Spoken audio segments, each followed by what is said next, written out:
Dalam BuzzPop hari ini, kita bakal membedah dan membincangkan 6 episod pertama musim pertama Ahsoka.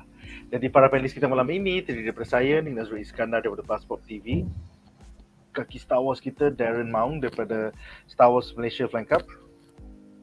What's up everyone? Long time no see. Bro, yeah, it's been a while, man. Serta Kaki review kita, Hady Abdul Hamid. So, kita akan buat reverse order malam ni. Kita akan mulakan daripada review episod 6, kemudian episod 4 dan 5, kemudian 1 hingga 3, and then harapan kami untuk episod 7.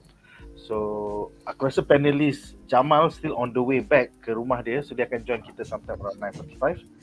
Jom kita mulakan dengan topik menarik kita yang pertama.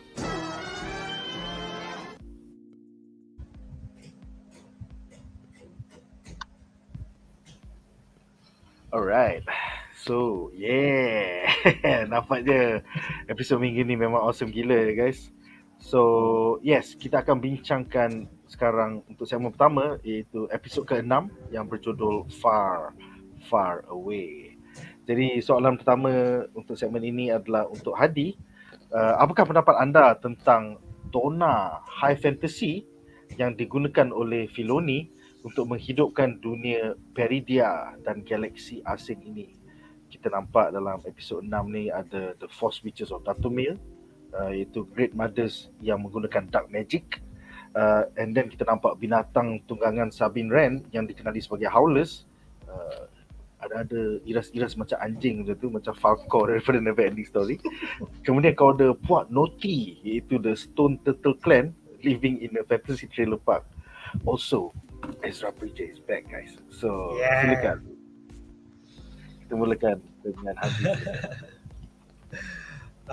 Okay, what is up my good people? Long time no see. Akhirnya kita kembali ke bedah Star Wars, and before aku menjawab soalan ni, aku nak bagilah, is a tradition lah untuk BuzzPop kan, reaksi satu ayat aku untuk the whole Ahsoka series ni, even though belum habis lagi the series, but aku punya reaksi satu ayat is that this is the best Star Wars after Mandalorian Season 2. Okay? After Mandalorian Season 2. This is the best Star Wars. Okay. Thank you Dave Filoni. Aku memang, it's not that hard pun to please Star Wars fans. Just give it to Filoni we please already. Okay. Yes, I agree with Nick berkenaan soalan dia tentang macam mana Filoni mengubah daripada sebuah genre sci-fi dalam Star Wars. Suddenly this episode, untuk episod 6 berjudul Far Far Away ni, berubah menjadi sebuah siri macam high fantasy. Jadi even sebelum ni cakap macam tu pun, lepas aku tonton the episode, that is what aku imagine. Waktu aku tonton this episode, itu yang aku imagine. This macam waktu masuk dekat Peridia, and then waktu dia tunjuk all the zombie or the what they call macam Roman Empire like stormtrooper, and then the Star Destroyer itself, and then the Force Witches of Datomir. Aku masa tengok tu memang aku rasa macam, damn, this feels like high fantasy. Ini macam kau tengok filem macam filem Troy, macam filem Lord of the Rings, macam Wheel of Time, macam Narnia. It's a vibe lah. The vibe is like that. And then bila aku utarakan benda tu dekat dalam Facebook apa semua, there's one comment, seorang pengomen ataupun seorang kawan aku komen dekat dalam Facebook post aku tu bila aku cakap pasal high fantasy. He said that Star Wars has always been more than sci-fi. It's a science fantasy. Dan aku jawab, yes, betul. Star Wars is science fantasy. Means that it's not just a sci-fi. It's a mix of sci-fi and high fantasy. So, aku rasa beberapa tahun sebelum ni memang tak dapat that vibe high fantasy tu daripada filem-filem, daripada siri dan juga filem Star Wars sebelum ni. But this episode itself, macam untuk Ahsoka ni, even kalau dalam Rebels pun kita tengok kan, it's always a mix of the high fantasy concept. Because Filoni, dia bukan touch pada sci-fi saja, tapi dia touch pada the law of the Force, the law of the Jedi, the law of the Witches of Dathomir, Night Sisters, the law of the Night Sisters. So, bila tengok the whole season of Ahsoka, kau boleh kata macam, okay, this feels like Clone Wars, this feels like Rebels. One more thing yang aku nak tambah, it feels like Jedi Fallen Order, the game. Because Jedi Fallen Order pun is more like a fantasy rather than sci-fi. Sebab dia touch on the law of Night Sister pun ada dalam tu. And then banyaklah pasal law, the Force apa semua yang kita tak dapat daripada kita tak jumpa ataupun kita tak nampak ataupun tak didedahkan di dalam Skywalker Saga. Skywalker Saga is one of the saga dalam Star Wars yang memang paling famous lah sebab it's all in the movies.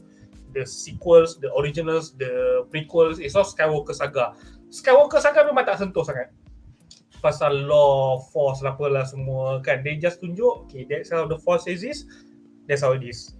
Dia touch sikit je kata macam masa prequel dia nak touch sikit lah bagi tahu ada midi-chlorian lah apa benda semua lah kan. Tapi dia tak fokuskan pada law the force ataupun law Jedi. Dia lebih fokus kepada the Skywalker family. And then itulah, bila aku kata high fantasy, it's not just the look of it, tapi the character itself, even the creatures dekat dalam ni, I love it. Aku suka. Bukan nak kata daripada episod ni, daripada episod-episod lepas pun, bila dia tunjuk the space whales, the pergils tu, aku rasa macam, okay, this is bigger than, this should be a film, man. The whole Ahsoka ni patut jadi film sebenarnya. It's really cinematic.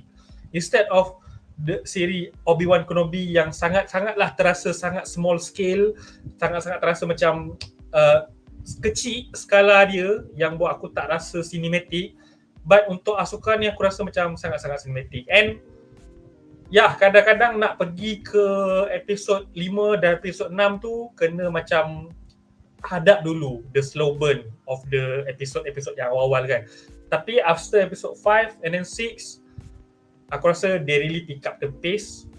One of my complaint of this series pada earliest episode is that very strong. And they save it. Kita dah ada 3 episod terakhir ni dan aku rasakan macam, oh damn, Lars Mikkelsen, there's no other people that can play Tron lah. Dia memang dia bawa suara sebagai Tron dekat dalam animation Rebels. Now dia jadi the embodiment of live action of Tron. So Lars Mikkelsen ni sendiri pun, even dia sebelum jadi Tron, aku punya earliest revelation terhadap Lars Mikkelsen ni adalah melalui siri Sherlock. Season yang ketiga terus aku. Dia jadi villain untuk Sherlock. And dalam tu Sherlock ada kata macam watak dia ni is like a shark. The eyes is like shark, macam selalu menacing. Muka macam nak terkam orang. And bila kau tengok dia jadi Tron, memang nampak benda tu. So he is a different kind of villain tau dalam Star Wars. Dia tak sama macam Kylo Ren ke, Snoke ke, Vader. Vader got his own charisma and then Palpatine got his own charisma. But Tron, apa yang membuatkan dia a great villain is not because dia ruthless, but the way he respect his own enemy tau. Dia respect his own enemy, but in a way doesn't mean that he agree with his enemy. Dia always rasa macam, okay, dia macam bermain catur tau. Kau bermain catur, dia selalu fikir apa yang enemy dia akan buat lepas ni.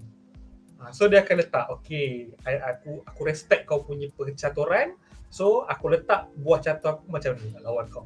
That's why bila kau tengok cara dia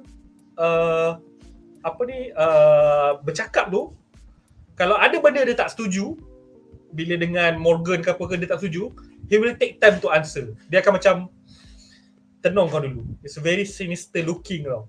Aku macam, shit man, dia boleh buat benda tu macam gila babi lah. So and then satu lagi kalau aku nak sentuh last, Ezra Bridger is really good. Nasib baik dia tak ambil the fella yang berlakon dalam Aladdin tu, Mena Masud tu.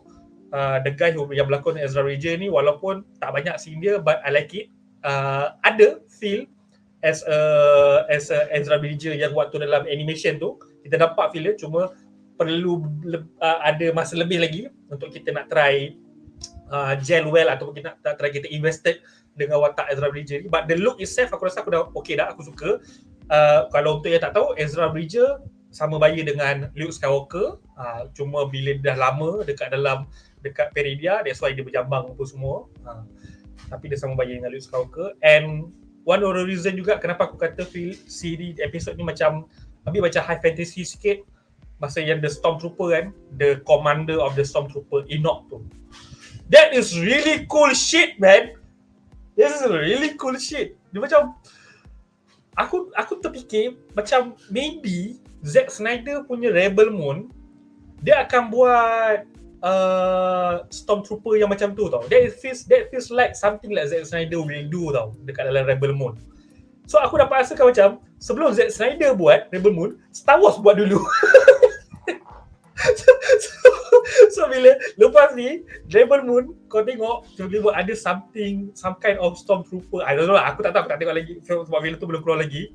But we can see the vibe of Rebel Moon, dia macam nak campurkan ada Roman, Greek and then Star Wars punya style apa semua kan. Tapi kalau dia buat je tu, kita dah boleh cakap Star Wars buat dulu. Kau tak boleh nak lawan Star Wars. Memang Star Wars yang buat dulu juga. So Enoch tu, the commander itself yang bertopeng macam ala-ala gladiator tu, that's really cool. Aku rasa kalau dia keluar Hot Toys tu, confirm laku keras. Alright. Definitely man, definitely. Enoch nampak otherworldly. Biasanya Stormtrooper mata dia juling, mata dia kat sini, mata dia tutup kat sini je. Kau macam wow. And that brings us to the next question, which is untuk Darren. Apakah pendapat anda tentang The Surviving Stormtroopers kepunyaan Grand Admiral Thrawn mempunyai elemen tradisi Jepun yang dikenali sebagai kintsugi, di mana apa-apa kaca ataupun balang yang pecah dicantumkan kembali menggunakan emas. So is Thrawn's lost legion broken after so many years of exile? So silakan. I feel like, there's two things. One, it's been 10 years since Thrawn disappeared and then they disappear into a galaxy far, far away. So they don't know if the galaxy has resources to make Stormtrooper armor. So they had to do what they had to, man. And they managed to find a planet that's just somehow filled with gold and Night Sister stuff. So yeah. And I think another interesting, this is an interesting thing I picked up from the kintsugi element. I think based on what I've read is kintsugi is based on the idea of embracing imperfection by fixing what is broken with the goal. This take on kintsugi is interesting because this is not embracing imperfection. This is the opposite. It's preventing imperfection. So it's the classic villain trying to warp a good meaning into something. So I really like how I don't know what is intended, but it's a really fun thing to think about that in terms of kintsugi. And other than the armor, I feel there's something more broken when it comes to the Stormtroopers, because there's a running theory going around by some Star Wars fans that these Stormtroopers, you know Thrawn is working with the Night Sisters, right? And remember what happened to Marok? He was blessed with Night Sister magic. So, what I think, a lot of people think as well, these Stormtroopers are undead. They are zombie Stormtroopers. And I think this is further reinforced by Enoch, which there are two ways to look at it. Number one, Enoch's mask, the mask yang emas tu, really resembles the Greek punya fat mask that are used during their funerals. I can't remember what it's called, the mask of Agamemnon, something like that. which is normally used for funerals. So that's kind of like bukti yang maybe Enoch as well is also undead. Because I also remember Marok, when he speaks, right, he has this like deep robotic voice. Enoch also has it. So it may have been done the same way. And probably the most important part of this theory is Enoch's name. The name Enoch was used by a servant of God, a very loyal servant of God who was transcended into heaven. So with these elements in mind, I feel like Enoch and probably the rest of the night troopers, cool name by the way, are basically undead stormtroopers. And then at the end of the episode, we see Thrawn taking away coffins and dead bodies from the catacombs. So he's trying to rebuild his army that he's been. In the episode, he says that his forces are dwindling. So he's pretty much building an army of undead troopers with the help of the Night Sister punya magic. So yeah, a lot of deep thought into this one very small detail in the episode. Nice one, bro. I like the theories, man. I never thought of it that they are zombified. I found like the tali-tali tu a little bit like gampang lah, macam apa ni tali-tali I think that's the point lah. That's the point lah. They have to do something. Yeah, it's actually macam aku pun question kan juga macam why so stylized sangat, macam semua pakai tali merah lah, ikat-ikat apa semua, kenapa macam terlalu kau tak ada tali merah je kan, macam itulah macam aku terfikir je. Tapi bila aku fikir balik, the tali tu is maybe is part of the Night Sister punya magic tau sebenarnya. It's not really macam the Stormtrooper tu yang try to fix their own armor ke apa ke. Dan lepas tu bila fikir balik, macam Darren cakap lah, maybe they are undead.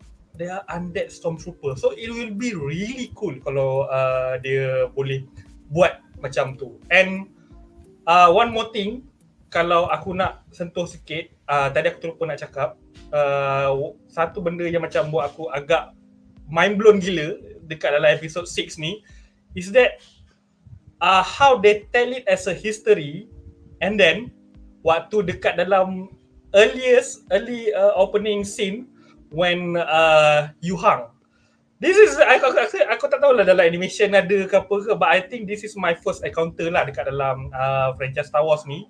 Dalam movie, dalam siri tu, dalam scene tu sendiri sebut in the galaxy far far away.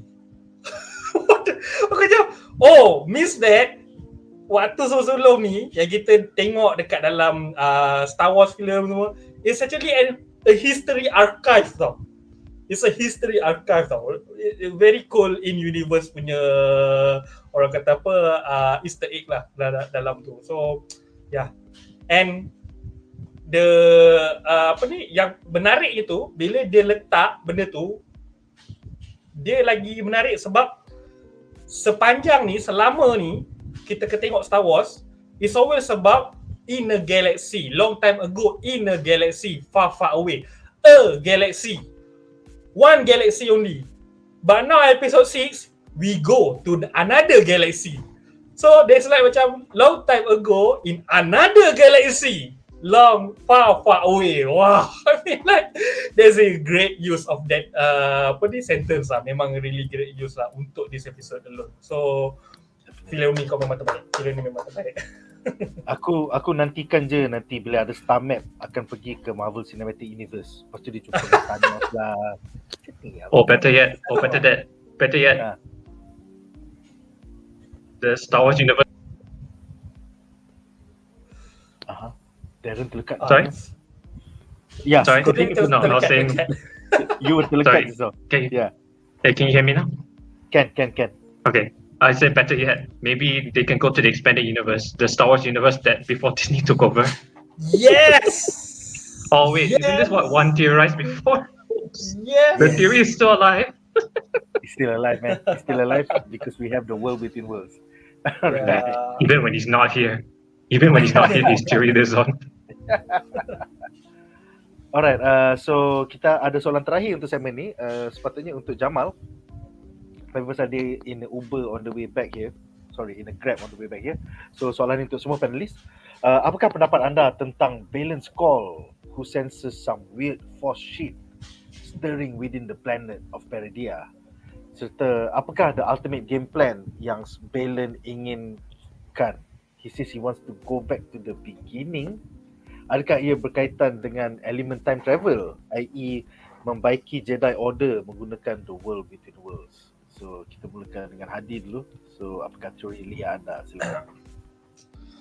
Okay, by the way, this is another great villain juga dekat dalam Ahsoka ni. Aku tak tahu, memang dia punya character writing for the villain really cool lah, because it's not a two-dimensional punya villain tau. Even Baylon Skull is not a two-dimensional villain. It's not a Sith. Dia bukannya Empire ke, dia bukannya part of the Shadow Empire dengan dengan Moff Gideon ke apa. No, dia tak ada align dengan siapa-siapa ke apa ke. He just dia tertarik untuk nak selamatkan Tron pun is not because dia punya personal agenda ke apa ke. It's just that cara dia bercakap tentang Jedi Order tu is more like a disappointment rather than a hatred. Tahu? Dia bukannya benci Jedi Order, dia bukannya benci pada Jedi, dia bukannya benci pada the light side of the Force, tapi dia tak suka dengan how the Jedi Order becomes. Dan benda tu bukan Baylon Skull seorang saja yang rasa. Since daripada zaman Qui-Gon, zaman Count Dooku lagi, diorang pun dah rasa, but the Jedi Order still macam in denial ataupun still macam dengan diorang punya sikap where aku suka quote satu benda ni. Aku pernah dengar this one quote is that bila aku tak tahu Qui-Gon ke apa ke, they look at the Jedi Order, and Jedi Order has become like protector of the politicians, not the peacekeeper of the galaxy. That's why. So maksudnya Jedi Order ni berkepentingan lah, in order for them to become a peacekeeper, diorang terpaksa join dengan politics. Padahal Jedi and politics were never one thing. So sebab Jedi is always on the nature side. Dia lebih kepada hukum alam punya side. And itu juga reason kenapa macam orang questionkan why Jedi punya council, why Jedi punya center of HQ around the galaxy centered in Coruscant. Sedangkan Coruscant is like a megapolis, metropolis, mega city punya planet. Megalopolis punya planet. Sebab Jedi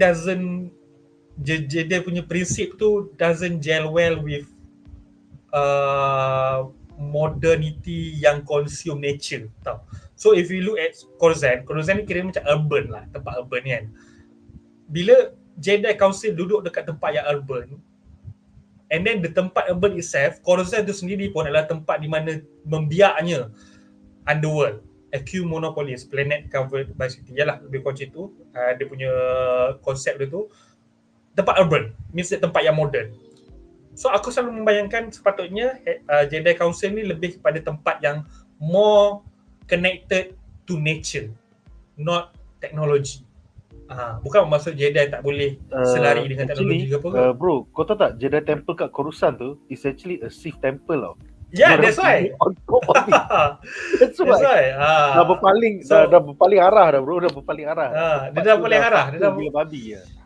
Betul. That's why macam kenapa Baylon Skull, Qui-Gon, Count Dooku agak kecewa. Tapi Baylon Skull ni maybe dia terlambat sikit lah. Dia nak sedar kan tentang Jedi Order bila dia dah nampak. Once dia dah nampak, basically Baylon Skull is the audience lah. Macam kita. Bila kita tengok The Clone Wars, kita tengok Revenge of the Sith, kita tengok Rebels apa ke, kita rasa macam ini semua salah Jedi. Bila kita tengok Jedi Order fall, Jedi Order terus kena Order 66, bila kita membesar dengan Star Wars, mula-mula kita akan nampak macam okay, Sith jahat apa semua kan. But then bila kita tengok balik, kita tengok siri-siri Star Wars, film-film Star Wars, kita terus terasa macam diorang jatuh atas sebab diorang punya salah sendiri, salah daripada diorang sendiri, kesilapan diorang sendiri. So maybe itulah apa yang Baylon nampak sebenarnya daripada Jedi Order punya fall tu. Dia nampak because apa yang korang buat selama ni, yang korang tak sedar diri, itulah sebabnya kejatuhan korang. Banyak benda-benda yang Jedi buat semua ni. So aku merasakan Baylon ni dia taklah nak pergi ke arah dark side sangat, dia tak pergi ke arah Empire sangat, and dia nampak Tron sendiri pun, Tron is not really, after Tron dah memang dah tercampak jauh daripada galaksi, dan dia bekerjasama pula, Baylon bekerjasama pula dengan Morgan Elsbeth. So dia nampak yang there must be a reason why Morgan Elsbeth want to be ally with Tron, sebab Morgan Elsbeth and the Night Sister is also a Force user, berlainan dengan Jedi. So bermaksud dia nak bagi tahu yang Force is not only can be used by Jedi, Force boleh digunakan oleh siapa-siapa saja. Inilah dia yang berkenaan Ahsoka ni, dan juga apa yang filem ni cuba buatkan melalui watak Sabine, melalui watak Hera, melalui watak yang lain-lain yang bukannya Jedi. So nak kata yang even bukan Jedi pun, even Sabine tu sendiri pun, walaupun dia tak kuat, dia tak sepatutnya jadi Jedi, tapi dia masih boleh keluarkan kuasa dia punya Force dia tu. So apa yang aku nampak daripada watak Baylon ni, still sama-sama lagi dia punya ultimate game dia, but aku boleh rasakan macam dia tak ada pun nak tunjukkan sangat the ultimate game plan dia apa. The ultimate game plan will fall to Tron. Tapi Baylon ni daripada episod 6 ni, aku tak tahu, I've got a feeling that maybe towards the end you will turn back to the light side. Maybe you will turn back. Dia akan jadi baik balik. Because he's conflicted. Bila dengan Shin Hati pun dia tengok, kau tengok Baylon dengan Shin as a master and apprentice totally different. Waktu kau tengok Palpatine dengan Maul, Palpatine dengan Dooku, even the other Sith master dengan dia punya apprentice, totally lain. Baylon treats, nampaklah daripada dalam episod ni, dalam episod ni antara episod yang paling banyak sekali Shin Hati bercakap instead of episod sebelum ni, then we can see that their dynamic is like father and daughter punya type tau. So, and of course really cool, aku suka gila dia kostum Baylon dengan Shin Hati, especially Shin Hati, dia punya suit nampak macam Arthurian punya knight punya suits. It's really cool. And aku rasa diorang tak akan fokus sangat pada ultimate game plan Baylon ni, but Baylon lebih kepada macam secondary villain yang nak bagi tahu that this is a villain that can relate dengan audience, yang audience boleh relate dengan this villain. Why? Kenapa dia adalah lain daripada watak-watak villain yang lain dalam Star Wars. Alright.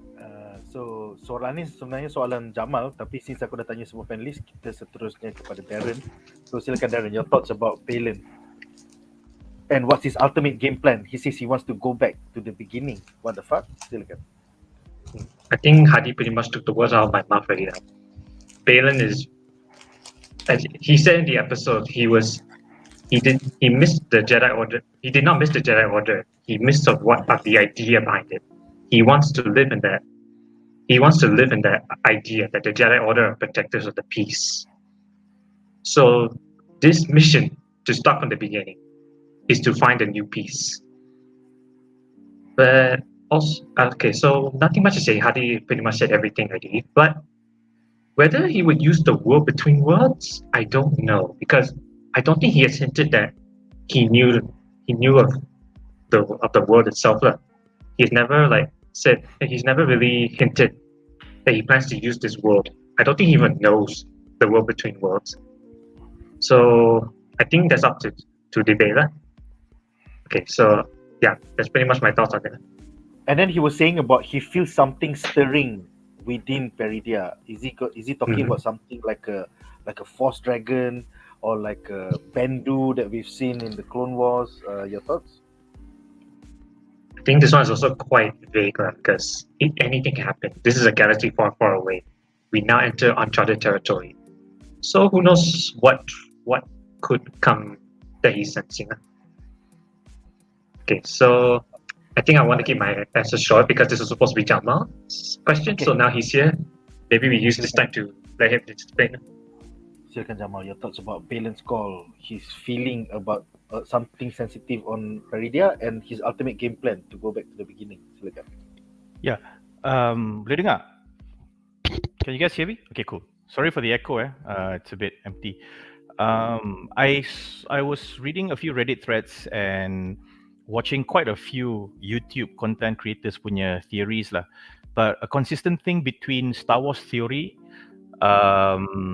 and another Star Wars punya channel that I saw, that I follow frequently since like some years ago, is that Baylon and a few of the Jedis like Qui-Gon, for example, have developed an ability called foresight lah. Basically, depending on how they channel it, macam Qui-Gon dia memang kena deep meditation, and then what he can then do, what these people can then do is the ability to use the Force to sense a change in the Force that would indicate something big is going to happen.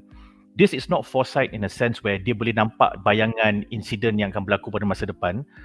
So it's not clairvoyance, but they can attune their Force sensitivity to be able to read that something is going to happen in the near future, and that will cause a huge disturbance in the Force. And as a result of that, plus their own wisdom and their understanding of whatever that's happening currently, they will then immediately conclude that okay, something is going to happen near this place or at around this time or whenever this person or this being is around, and then they will then tailor their decision making to that particular feeling, to that particular incident.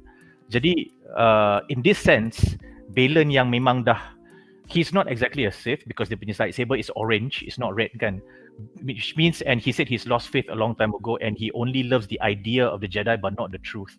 It means that he has found some ways to be able to somehow or other use this ability to know that something is going to happen. So a lot of the content creators and a lot of people who read stuff and commented on Reddit cakap yang the fact that Baylon knows Peridia is a graveyard as opposed to a new galaxy or some other world means that he knows at Peridia shit happens. So the surprise would be, I feel, and this is not from me, like this is from Star Wars Theory and another person, is that whatever that the sisters want to run away from, which is the biggest reason why they want to follow Thrawn and leave Peridia, is the very thing that Baylon is kind of anticipating and looking forward to. Sebab benda tu might spell death for everybody else, but for Baylon it might just be a new beginning, because ada orang buat a really nice comparison. Dia kata Peridia is a place where people come to die, tapi for Baylon is the exact opposite, because a new beginning always comes from death kan. A new beginning will always comes from the end. So bila ada benda mati, something will happen there lah. And aku tak tahu, aku tak check soalan lain, tapi kalau aku boleh terbagi spoiler yang mungkin speculative, very speculative, is the fact that we saw the son, kan the Force ada the father, the son and the daughter kan.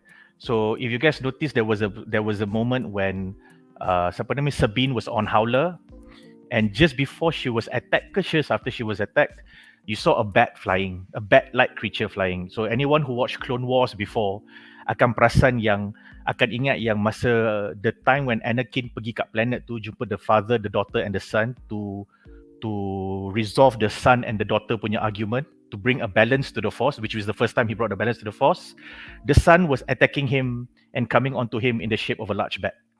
So a lot of people macam tengok that particular scene of the bat circling or coming from Sabine's left as like, is it the son going to come to Peridia? And since all the Pergils died dekat situ, dia kata macam it might just be this really immense power or surge, tapi the sun cannot travel through galaxies or blah macam mana lah. So this is their speculative theory, and I kind of feel that it might just go along that way.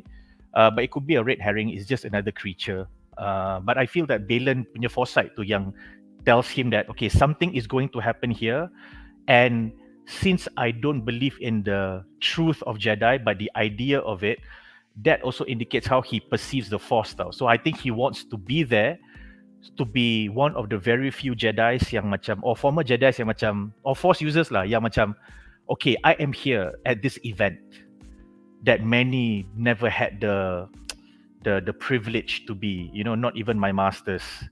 And this will make me a better Force user than all the Jedi's, than all the Jedi's and the Sith. So I feel that he is there lah. He is at that space. Sebab tu dia macam tak kisah sangat Thrawn suruh dia buat apa ataupun siapa Elizabeth ke Morgan suruh dia buat apa, because I think he wants to go and become the ideal Force user, I would say.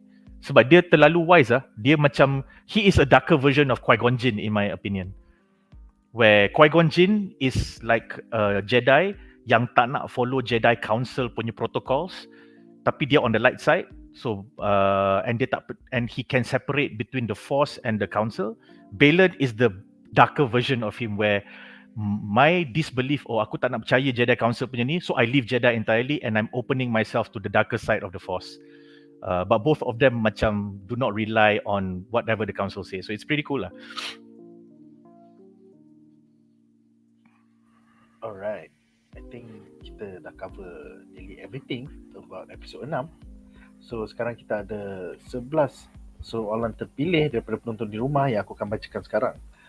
So soalan popular nombor 1 yang ditanyakan oleh semua orang for the past 30 minit adalah, salam, La ilaha Wan illallah. mana?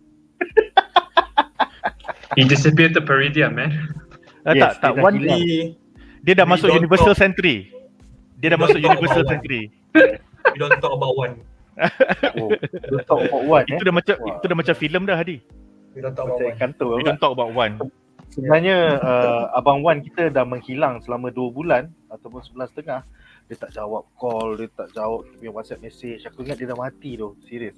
But nasib baik minggu lepas dia baru update dengan social media, rupa-rupanya dia dah busy for the past 1 month untuk Betul, dia tak hilang. Betul, dia tak hilang lah. dia organize event Gunpla World Championship ke Gunpla Malaysia Championship. So event tu baru Dia berakhir pergi minggu lepas. Universal Century. Ya, so dia dah naik peringkat. Orang semua risau kat dia, cari dia kat mana. Betul, dia tak hilang. Jap, actually Kau aku tahu tak sebenarnya, kau tak faham tak perasaan kalau dalam movie kan, orang kawan kau hilang, orang tak kisahlah siapa-siapa lah, orang kau hilang ke apa kan, dia bila kau tengok movie tu, kau akan rasa kecewa orang tu sebenarnya tak hilang daripada kau kecewa orang tu hilang. Kau expect macam something worse happen, tapi rupanya tak. tak apa, Hady. Jangan marah. Aku akan Somehow. buat Wan marah. Aku akan buat Wan marah dengan statement ni. Wan jadi iron-blooded orphan. Sebab dia tak acknowledge benda tu sebagai series Gunpla yang best. So macam Wan dah jadi iron-blooded orphan, sebab tu dia menghilang. When he posted that on his social media, all I think was somehow Wan Muhammad returned. Dia macam kau ingat tak yang ada kes Yeah. budak lelaki hilang, orang ingat kena sembunyi dengan hantu lah apalah, pergi masuk Villa Nabila apa semua. Rupanya dia tengah lepak sama member. Macam tu lah dia bukan buat asal dia. Dan kita semua tak cukup cool sebab kita semua tak main Gunpla macam dia. Semoga Wan menonton ni and silalah jawab WhatsApp message Ramai dah fan BuzzPop bertanya. Alright, so dengan itu soalan seterusnya Muhammad Hazim menambah siri Ahsoka ni ada berapa episod lagi? Dia ada 8 episod, so there's 2 more weeks to go. 2 more weeks.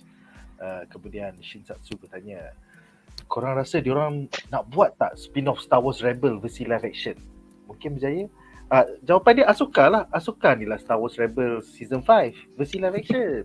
Apa lagi? Lepas tu ada filem lepas tu. Lepas tu ada sambungan filem lepas tu. Yes, ada sambungan filem lepas ni.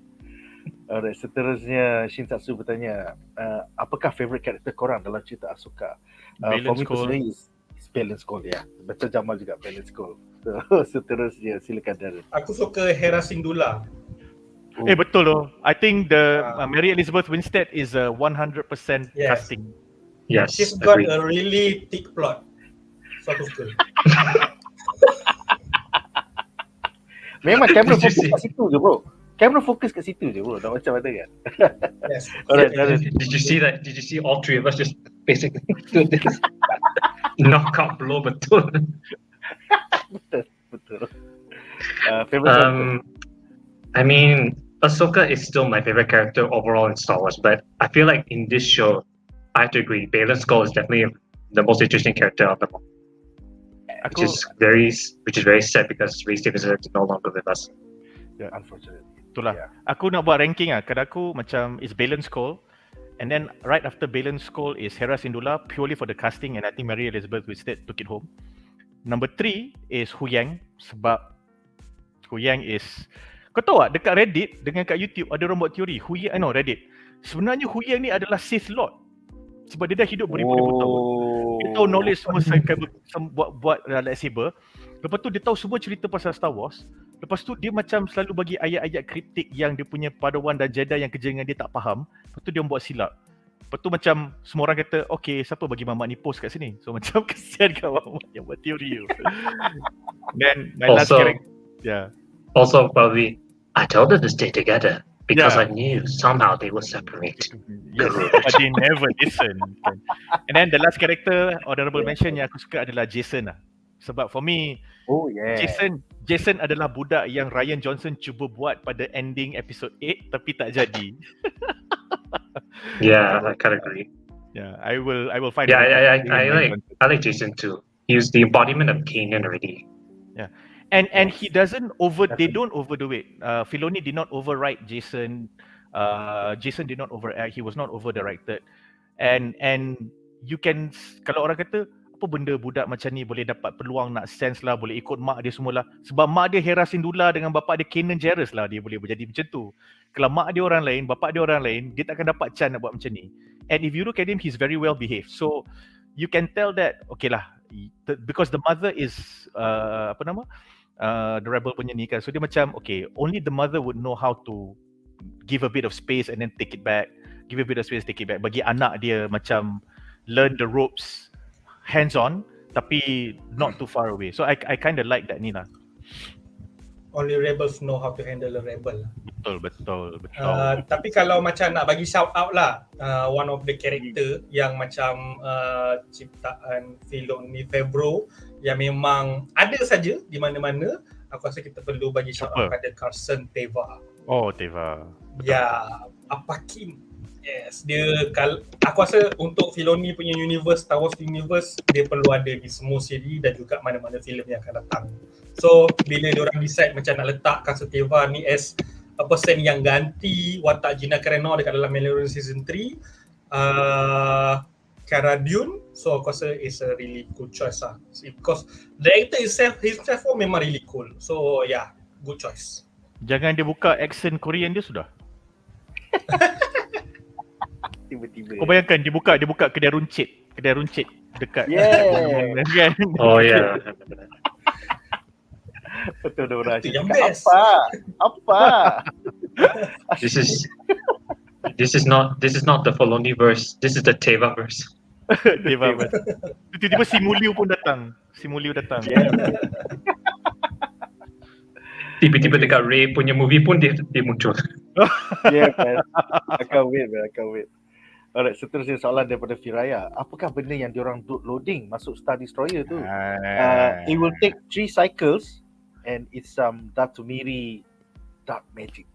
So, sama-sama kita nantikan next episode. Ada orang buat teori kata those are the bodies of the dead sisters yang the 3 sisters tu nak revive once they go over to the other side of the ni. So that's part of the plan. So Thrawn kata, tapi aku tak tahu soalan ni dah tanya belum, so aku biar dulu lah, nanti aku jawab benda ni. It's pretty interesting theory and I like it. Yeah. Alright, cool. Seterusnya soalan daripada Shinsatsu yang bertanya, sekarang ni Star Wars franchise memang akan buat series je ke? Tak ada movie ke? Well, kalau kau pergi Star Wars Celebration, was it this year? Last year. This year. Last year. It was last year. I think it's this year, yeah. So, diorang umumkan di Star Wars Celebration 3 filem. Satu adalah Dawn of the Jedi oleh pengarah Indy 5. Oh my god. It's about the prequel beribu-ribu tahun at the beginning of the Jedi. Kemudian kita ada filem Dave Filoni sendiri yang akan menggabungkan ataupun merupakan satu bookend kepada siri Mandalorian, Book of Boba Fett, Ahsoka dan beberapa siri lagi. So that will end in the film. And then kita akan ada Star Wars episode 10 tentang Rey Skywalker cuba membuka sekolah cuba membuka sekolah Jedi yang baru dan I think that one is no one is looking forward to. Kemudian seterusnya ada Star Wars oleh Taika Waititi yang tak habis-habis lagi. Kemudian KK Mat menepis, sejak bila kita janji Kevin Feige nak buat Star Wars? So adalah lagi 3 atau 4 filem, kita tak tahu. So Don't forget Ryan Johnson. Ryan Johnson punya, ya. Tak ada orang minta. Aku kalau nak sentuh pasal benda tu sikit, about the movie yang pasal daripada Filoni ni, aku dapat a feeling is that okay, kita bila keluar original trilogy, and then we feel like okay, story ni ada cerita di sebaliknya, di sebelumnya tu. So yes, then kita dapat prequel. And then lepas tu kita dapat sequels. The sequels is not like macam sambung terus daripada original. Kita tahu akan ada time gap. Now, the only person, aku tahu the only person or not, but not, is it the only person? I'm not sure. Tapi, person yang betul-betul handle era waktu after Return of the Jedi and before The Force Awakens is Filoni. And we know Filoni really good at doing a backstory punya film or series. Or prequels lah, senang cerita. How he handle prequels daripada Clone Wars, dan lepas tu Rebels, dia handle prequels daripada original trilogy iaitu Rebels. And aku nampak yang daripada start dia The Mandalorian sampai ke Book of Boba Fett and then sampailah ke Ahsoka ni, it's like he's connecting a bridge between Return of the Jedi to The Force Awakens. And kadang-kadang aku mengharapkan macam kalau kita dah ada the sequels, maybe kita nakkan prequel to the sequel. So maybe kalau macam betul lah orang kata yang dia akan buat jambatan untuk daripada pergi ke Return of the Jedi pergi ke Force Awakens, there might be filem yang akan dia buat is the filem yang akan connect the bridge to Force Awakens. So it's not only one film, maybe kita akan dapat trilogy juga daripada filem ni. Kalau memang betul-betul KK nak bagi, dan juga kalau memang orang pun penonton pun macam memberi peluang pada dia dan bagi box office filem dia. So there must be reason, and it will be mind blowing kalau that film kita dah nampak dia meletak, mesti ada reason kenapa dia letak all the characters daripada Mandalorian sampai ke Ahsoka. We've got Din Djarin, kita dapat Grogu, kita ada Luke Skywalker, kita ada Ahsoka, the Rebel Crews. And kalau semua ni adalah dalam filem prequels, and the villain himself is Thrawn, damn, it will be like a trilogy for Heir of the Empire. And aku rasa macam that kalau dulu orang tak suka prequel sebab orang lagi suka original, tapi saya silap bila filem ni buat ni, orang lagi suka prequel kepada sequel daripada sequel itself. So yeah, we wait and see lah macam mana. Yes. And cara nak pronounce dia pre-sequel. Pre-sequel. Alright. Seterusnya Midquel. Dia jadi midquel. Midquel ya. Middle. Taza bertanya, soalan tertanya, since Master Baylon Call ni in real life iaitu pelakon Ray Stevenson telah pun meninggal, siapa akan ganti dia, atau adakah watak dia akan mati dalam episod 8 di penghujung Ahsoka ini? Tak tahu. I love Baylon Call, but betul lah, it's maybe akan digantikan macam Dumbledore digantikan midway dalam franchise Harry Potter. So I foresee kalau watak ni dah jadi fan favourite, kalau nak ada season 2, most likely diorang akan sambungkan. But we don't know until 2 minggu daripada sekarang. Maybe Baylon mati, maybe Baylon masuk World Between Worlds, we don't know. So sama-sama kita nantikan. Seterusnya Ahsoka, teori aku adalah Ahsoka akan bunuh Baylon dan Sabine campur Ezra akan stop Thrawn in some way. Maybe. We'll see. 2 weeks from now. Seterusnya, Taza bertanya, since Disney ada masalah duit, adakah series ini akan stop sebab review series ni down tak sehebat macam Mandalorian etc. I think Favreau dan Filoni ada kabel besar dengan Bob Iger sekarang, because they, walaupun series ni tak segah sebelum-sebelum ni, but I think it's doing better compared to anything from Kekimat. So we'll see lah. At the end of the day, yeah, Samba TV punya reports has been quite worrying. Pasal nampaknya episod 1, 2, 3 the trend seems to be down. But we'll see, maybe the good word of mouth daripada 5, 6 leading into 7 dan 8 might make people come and watch it again. So yeah, everything is up in the air right now. Kita tak tahu. It's only after a quarter, bila dia buat quarterly report, dan baru kita akan tengok after effect dia financially kepada Disney. Seterusnya, ini soalan daripada Aroy. Sabina ada force ke? Anybody want to answer this? Aku rasa she's not force sensitive, neither has force powers. So why did Ahsoka choose her as a student? Any thoughts, Darren? Yeah, this one's quite puzzling. I'm just going to go on the belief and remember what George Lucas once said. Anyone in the galaxy is capable of using the Force, but there's like different factors to different people who can use it. So I think Ahsoka said talent is one factor, but I think she could be proven wrong. Maybe anyone can use the Force. Heck, maybe even Gideon can use the Force. But the way he approached it made him completely unworthy, something like that. But I think what Filoni's trying to do with the question about Force sensitivity is pretty much something that George Lucas himself has brought upon. So maybe we'll get to see whether that comes to fruition at the end of the series. Or I think personally from a writing standpoint, I think it's a redemption arc. So macam so far kita nampak macam dia nak angkat bola pun tak boleh, dan dengan Shin Hati dia terpaksa guna Mandalorian flare dia. So I think there's gonna be a mano a mano lawan Shin Hati in episode 8, and then that's when she gets to take the Force. So there's an arc there. Yeah. Interesting competition Hati dengan Sabine and the Force, because I don't remember if this was a Reddit thread that I read, or was it a YouTube punya content creator punya ni. Dia punya speculation adalah apabila Baylon Quest mati dalam cubaan dia untuk membunuh Ahsoka / Ezra, dan dia mati disebabkan Thrawn memang kata Jedi are flawed, kalau Baylon Quest cari pasal kita bunuh je lah Baylon Quest, kita belah lah. When Shin Hati sees that, she will then be open to the light side because she saw how treacherous Thrawn is, and dia punya justification ada dua. Satu, ingat tak masa diorang duduk kat tebing, lepas tu Baylon Quest kata Sabine dah belah, and then Thrawn kata okay nanti kau follow dia. Lepas tu Shin cakap kat Baylon Quest, why did he just say that? Why is he not keeping to his word? That was Shin Hati reacting to like, asal Thrawn ni cakap macam ni, lepas tu kemudian dia cakap macam ni. And then lepas tu Thrawn kata tak apalah, nanti biarlah dia cari Ezra, kalau dia betul jumpa Ezra dan kita bunuh je lah diorang dua-dua. Lepas tu Baylon Quest macam agree je.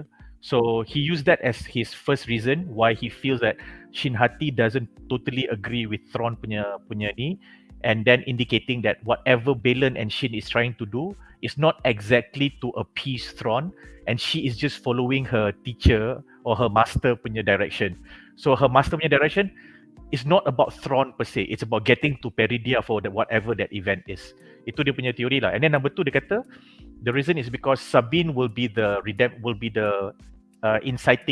inciter, atau yang akan bagi inciting incident for Shin Hati to flip to the light side, and she will be thankful to Sabine.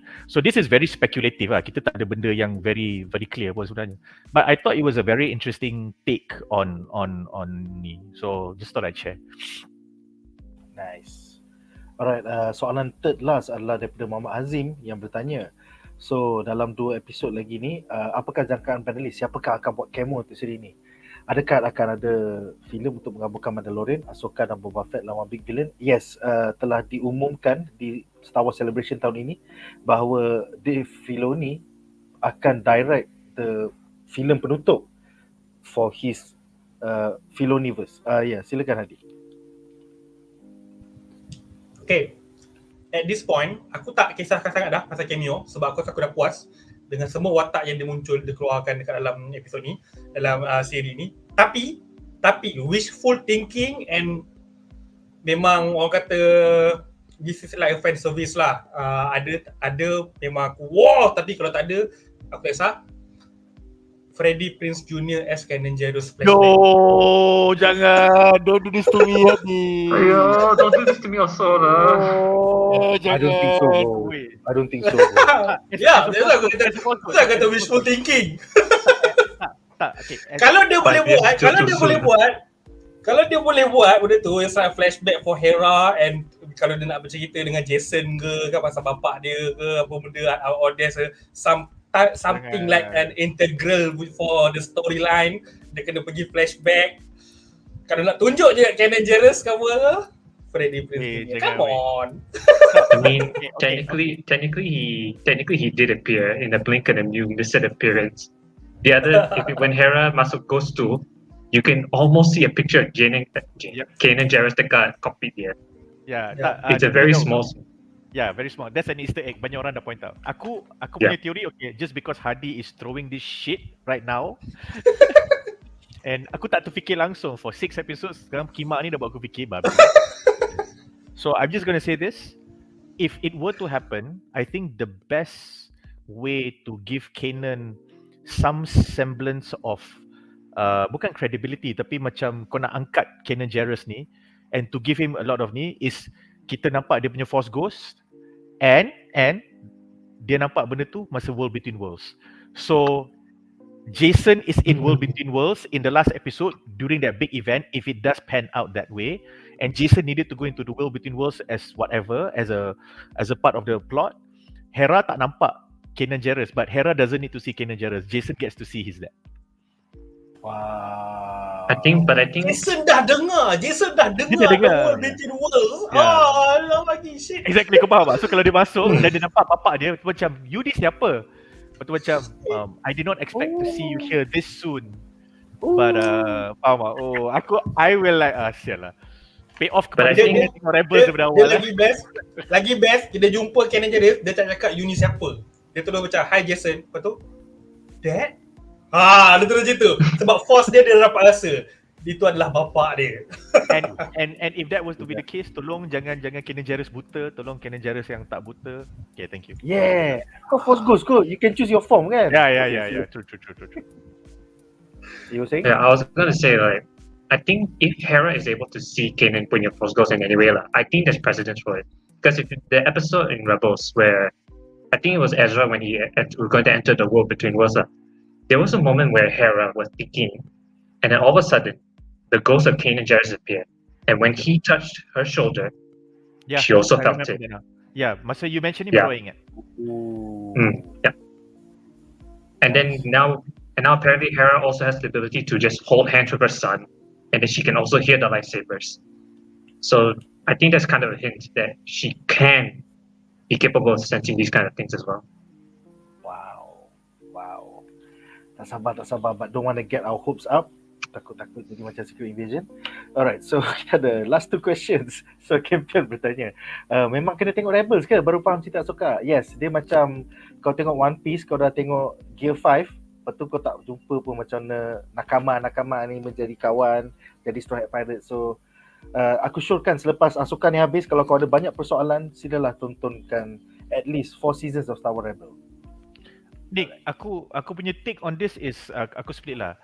Dia macam, if you watch the first 4 episodes of Ahsoka, no context, it's still very watchable. Tetapi bila kau masuk episod 5 dengan 6 dan sampai habis ni, the moment dia punya callbacks, the moment dia buat references, dia buat Easter eggs tu kan, you will be at a point yang macam kalau kau tak tengok Rebels, kau tengok orang yang dah tengok Rebels atau Clone Wars, diorang akan macam wow, dan kau macam biasa je, aku tak rasa apa-apa pun, and that is it lah. Faham tak? So that is where you will be at.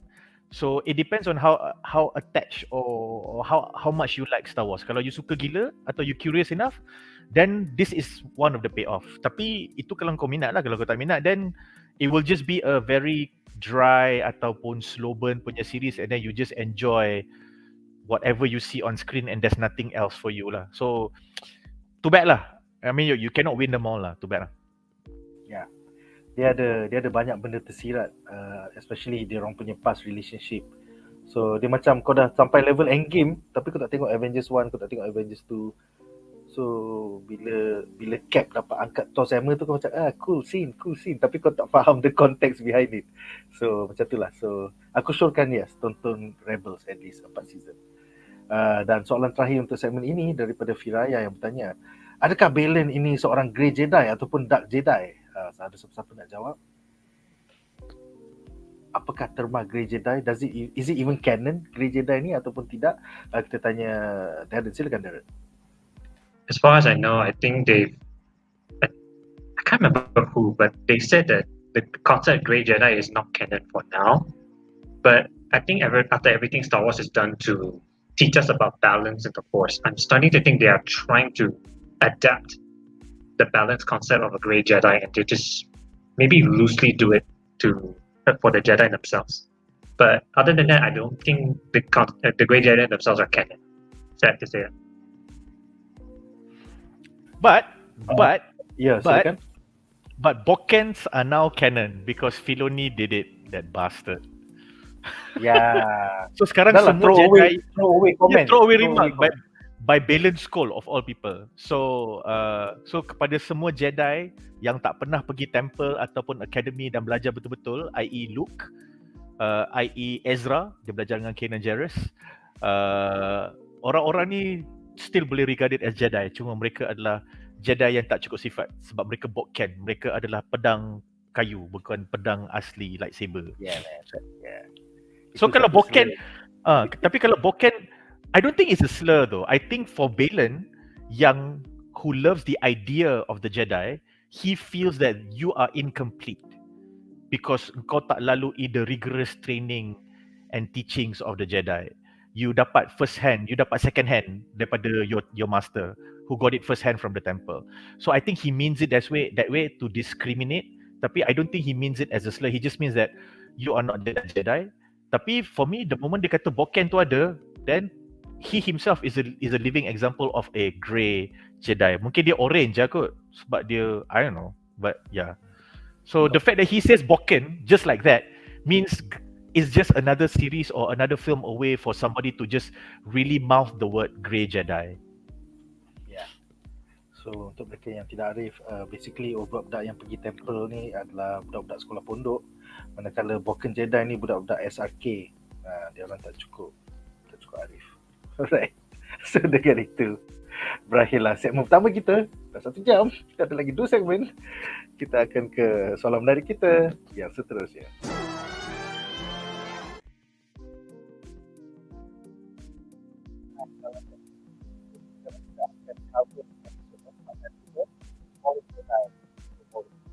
Jadi kita boleh cara cerita sama kawan-kawan tadi. Apakah pendapat anda tentang Shadow Warrior merupakan the ultimate homage oleh Filoni kepada peminat tegar siri animasi Star Wars The Clone Wars, kerana akhirnya kita dapat tengok Snips, Anakin dan Rex in live action form. Tapi Rex nak buka topeng lah, babi lah. So silakan panggil lah balik Temporal Motion tu, bagilah dia job. Okay, silakan. Alright. Best episode ever. Episode 5. Episode 5. Best episode ever. Dan aku dapat rasakan itulah aku rasa daripada episode 1 sampai episode 4, especially episode 4, aku agak benci sebenarnya tau dengan format siri-siri daripada Disney Plus yang selalu memberikan ending yang cliffhanger, yang macam it's not an ending. It's like an ending yang macam okay, kita ada lagi sebenarnya. Tapi untuk episod 5 dan sampailah ke episod 6, the story tu, the episode tu really rasa full, rasa lengkap. Dia macam memang itulah dia punya permulaan, itulah dia punya ending untuk the episode. It's complete for you. Sama macam episod 6, bila aku takut sebenarnya kadang-kadang waktu episod 6 bila nak tunjuk macam nak cari Ezra Villager kan, aku takut dia jumpa Ezra terus pak habis. Tapi tak, dia bagi masa untuk Sabine berinteraksi dengan Ezra, which is aku sangat suka. And untuk episod 5, dia tak bagi, walaupun aku komplain kadang-kadang macam kata lambat sangat Tron keluar, so aku expect that maybe episod 5 dia akan tunjuk lah kan Tron keluar kan, dia nak tunjuk macam ada flip scene lah antara scene WBW dengan scene waktu Baylon dengan semua dekat Peridia. Tapi tak, dia tunjuk episod 5 ni it's a complete circle story tentang Ahsoka punya journey.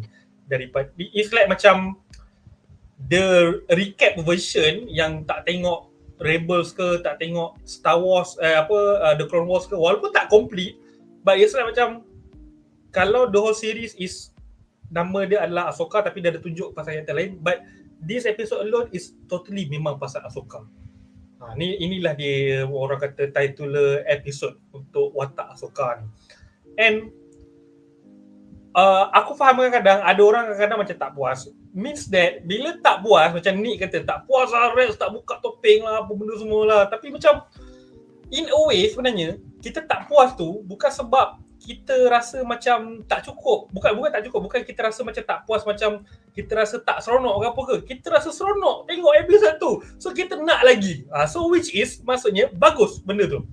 Tapi yes, aku faham kadang-kadang macam Temuera Morrison. Aku lagi bengang sebenarnya. Temuera Morrison, kenapa kau boleh muncul dalam Obi-Wan tapi kau tak boleh muncul dalam Ahsoka? Sedangkan Obi-Wan Kenobi punya siri lagi sampah daripada Ahsoka. Tapi kau tak muncul kat dalam Ahsoka. Aku tak kisah. Aku rasa macam ada kalau macam dalam Obi-Wan Kenobi semua dalam siri lain ke apa, kita rasa macam tak puas dan kita rasa geram. Tapi yang ini aku rasa tak puas tapi aku tak geram. Aku rasa cukup apa yang diorang bagi tu. So aku rasa sangat-sangat di-appreciate. And of course, benda yang paling aku teringin nak tengok dalam live action, finally diorang buat, which is the Clone Wars armor Anakin Skywalker, which is, that's really cool. Finally. Benda yang aku nak daripada seri Obi-Wan Kenobi, yang aku expect macam please buatlah seri flashback. Kau dah ada Hayden Christensen dalam Obi-Wan Kenobi, kau buatlah flashback waktu diorang dekat dalam Clone Wars. Maybe Obi-Wan give some wisdom kepada Anakin give some wisdom kepada Obi-Wan, and at the same time kita boleh nampak Clone Wars versi live action, and kita boleh nampak Obi-Wan dengan Anakin at their full glory in the full clone armor suit.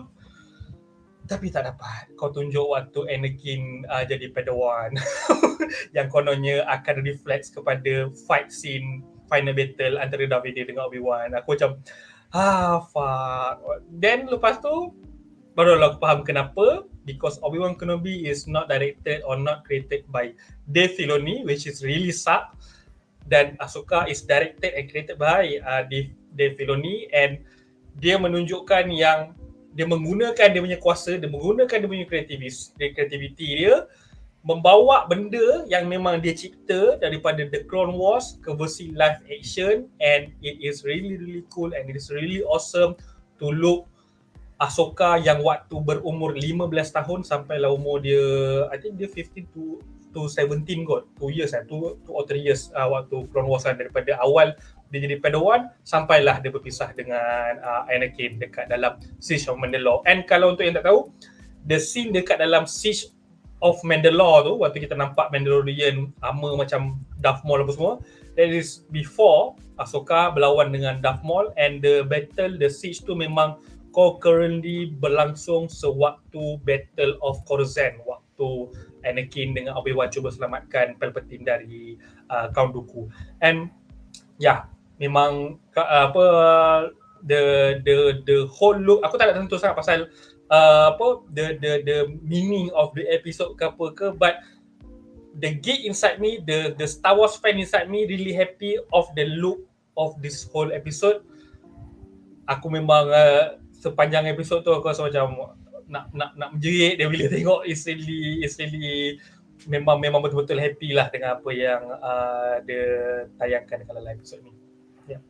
Kepada mereka yang macam apa sal Hady excited sangat, dia pakai suit, dia pakai armor Clone Wars je. One liner to justify that. Kalau basically Clone Wars tu adalah the foundation that the prequels episode 1 to 3 sits on, walaupun dia dibuat selepas the prequels was shown. Tetapi masa Filoni diberi mandat ataupun dia dapat mandat daripada Lucas, he fleshed out whatever happens in between. So nanti episode 1 to 3 tu dia jadi cantik. So bila korang tengok the Clone Wars tu, you will see the best of Anakin, and he is the Jedi yang macam kalau kau tengok katakanlah kau tengok Return of the Jedi, and macam Jedi ni cool lah. That idea of the cool Jedi is embodied by Anakin throughout that 7 seasons. especially in seasons 2 to seasons 5 memang kalau kau macam fuck aku nak jadi Jedi sebab kau tengok Anakin. That is where Filoni fleshed it out. Jadi kepada orang yang dah tengok The Clone Wars, bila dia dapat tengok Anakin dalam The Clone Wars yang pakai armor Clone Wars tu, which is the best Anakin as a Jedi, memang kau rasa best lah. Sebab macam shit, this is the Anakin that made us dream. Anakin yang kita semua sayang, Anakin yang bila kau dah tengok The Clone Wars tu baru kau faham kenapa masa dia tengah lawan dengan Obi-Wan kat Mustafa, Obi-Wan menangis cakap, you were the chosen one. Sebab kalau kau tengok that 6 seasons tu, Anakin is like, kalau tak ada Anakin aku rasa semua orang benci Jedi. Dia jadi macam tu tau. So you will develop a lot of attachment for Anakin sebab dia Jedi yang paling cool. Dia lah Jedi yang dia brash, dia hentam kromo je, dia langgar je, tapi dia bukan langgar semata-mata, dia pandai. Dia tak nak clone troopers dia mati dulu, dia pergi dulu. Kalau macam Jedi Master lain, dia semua hantar clone troopers dia dulu. Clone troopers dia mati baru kata, okay kita tak ada chance nak menang. Anakin kata, korang relax lo, aku pergi lo. Dan korang datang selamatkan aku kalau aku tak balik. So dia jenis lead from the front. So banyak orang akan, bila dia nampak that Anakin, dia macam, yes, thank you Filoni. Macam tu lah. And sorry kalau aku nak tambah sikit lagi. And also why kadang-kadang kalau kita nak pergi ke deeper meaning of the Clone War armor tu, basically kadang-kadang orang tanya kan macam kenapa dekat dalam Clone Wars dalam animation diorang pakai the armor tapi dekat dalam Revenge of the Sith diorang dah tak pakai. Aku rasa macam benda tu dah di-explain, tapi the deeper meaning is that the clone armor itself is like macam a metaphor of the why Jedi fall in the first place. Because itulah macam yang aku cakap tadi awal-awal is the Jedi waktu ni, Jedi Order waktu the peak time waktu ni, bila dekat dalam Clone Wars, bila diorang dah start pakai armor, diorang dah start pergi berperang, they are not a Jedi anymore, they are not a peacekeeper of galaxy anymore. They are macam dia waktu cakap awal tadi, they are the protector of the politician, of the people with agenda. So that's why kenapa macam orang kata sampai ke penghujung Clone Wars, kalau tengok dekat dalam Revenge of the Sith, after Battle of Coruscant, Mace Windu and Yoda dah macam tak puas hati dengan war yang tak berkesudahan. Dia nak juga berhentikan war ni sebab diorang akhirnya baru diorang realise diorang dah tersalah sempang sebenarnya. But bila diorang dah take off all the armor, it's too late already. It's too late already. Diorang dah memang clouded by their own arrogance, dan that's what Palpatine do since the beginning of the war. Bila dia pakai, that's why kenapa bila diorang pakai the armor, ada orang yang assume, ada some theories yang assume is that the armor itself, when they become a general, when they become a soldier, they become detached with the force because they are not peacekeepers anymore. And that's why kenapa slowly the Jedi akhirnya jatuh. So the Clone Wars armor itself actually memang kalau tengok first memang cool lah. Kalau kita tengok Anakin sendiri pun is like macam a face for him from a Jedi to become a Darth Vader. Kalau kita tengok suit dia kan. So benda tu adalah metafor kepada kejatuhan Jedi dan juga macam mana akhirnya Sith rise to power. Alright. So soalan seterusnya adalah untuk Darren. Apakah pendapat anda tentang the real lesson yang cuba diajar oleh Anakin Skywalker kepada Ahsoka di dalam The World Between Worlds? Something about choosing life or don't fall to the dark side like me or now you have completed my training. That was pretty vague to me. So apakah pendapat anda? Silakan Darren. Yeah, to be honest, I was also kind of wondering what is the final lesson Anakin is trying to teach Ahsoka. So I pretty much like asked a friend of mine. He also has been like researching from Reddit or other YouTube videos also. So I think after all this we considered, I believe that the final lesson Anakin is trying to teach Ahsoka is to let go of her past and become better than what he made her to be. So pretty much all her life, we know that she's been trained to be a soldier. She's been trained by Anakin to fight or be killed. So she had taken so much of these lessons during the Clone Wars that from this 14-year-old child with so much happiness in her character, and then when she finally realizes that finally like exposed to the horrors of war, or also the truth behind the Jedi's fall, she pretty much become a warrior. She's memang stoic. She's very serious. So in a way, Anakin has pretty much succeeded in training her that everything that he was, as he said in the episode. But once Ahsoka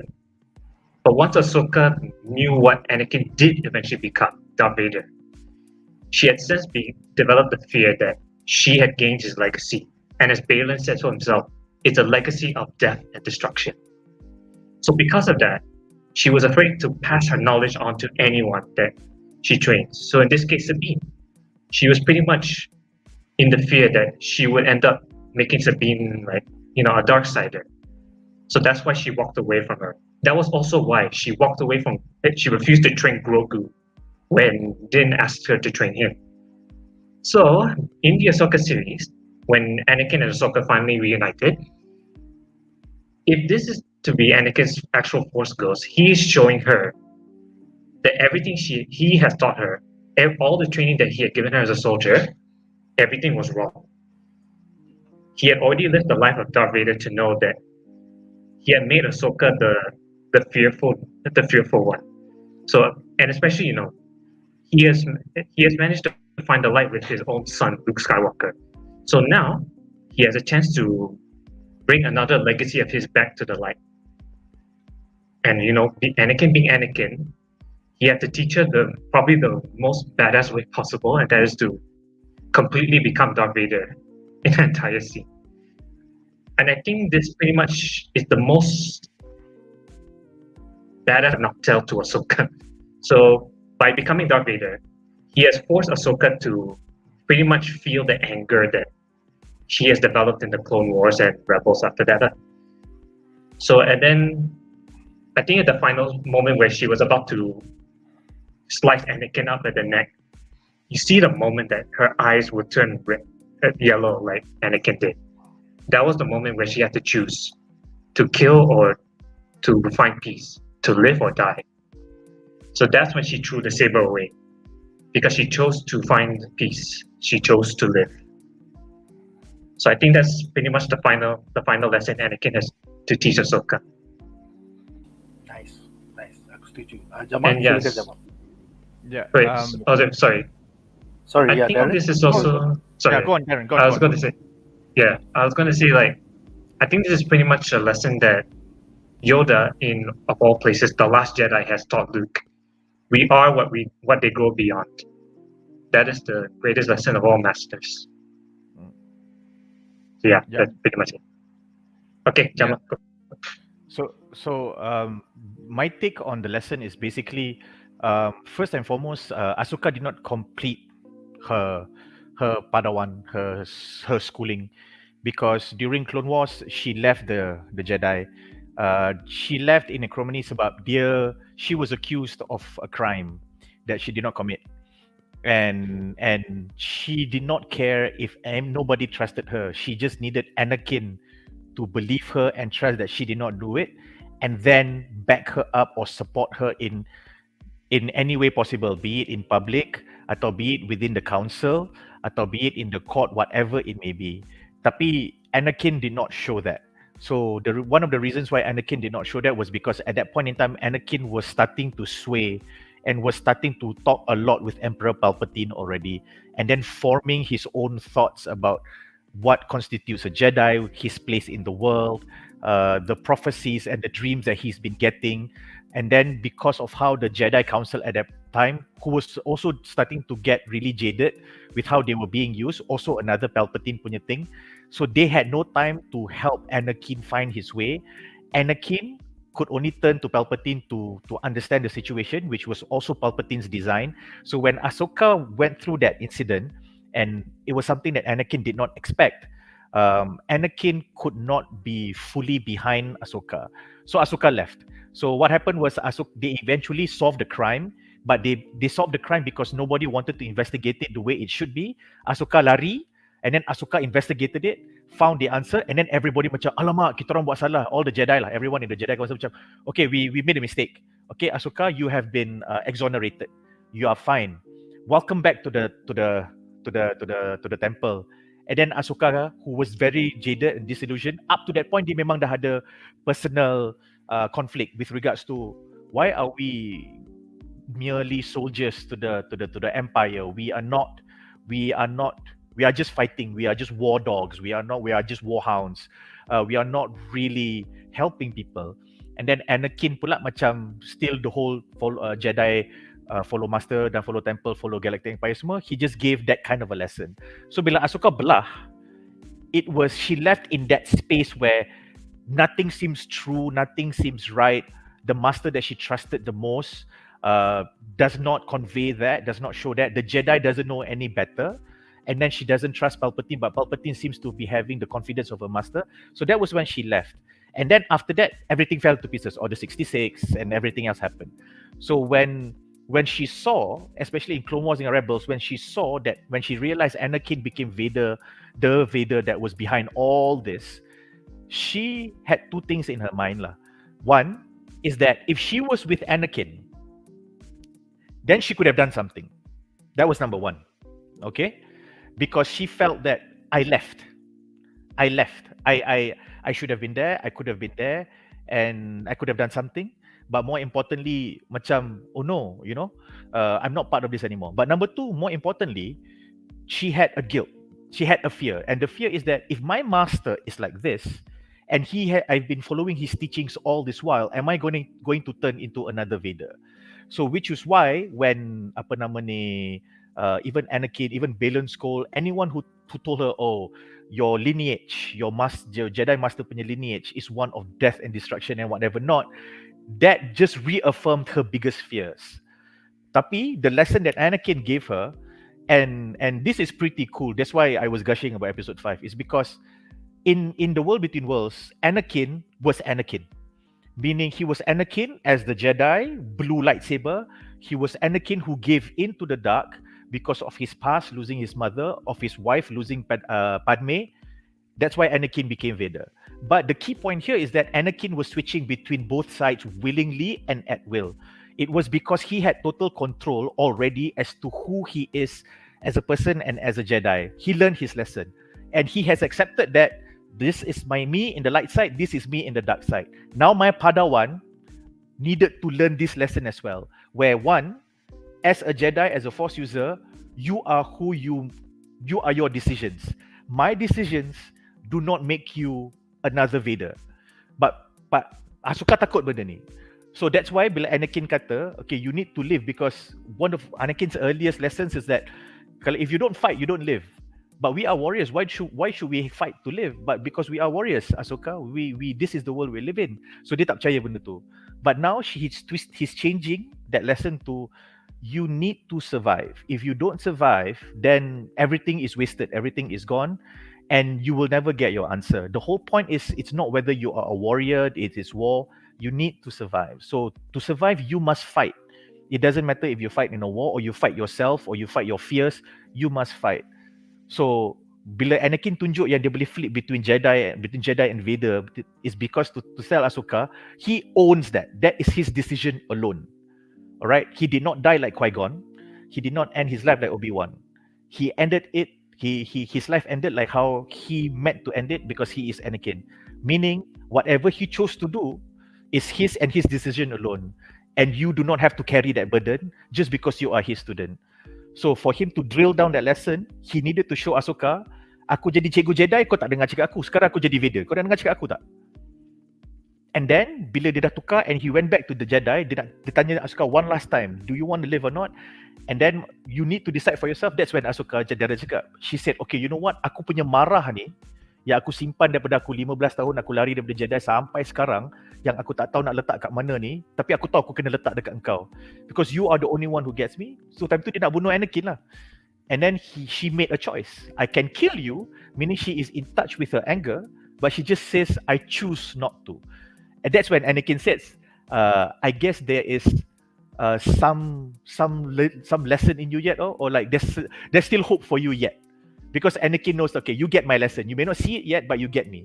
Because now you know that you don't have to blame yourself for me. You don't have to feel guilty for not being there when I became Vader. That has nothing to do with you.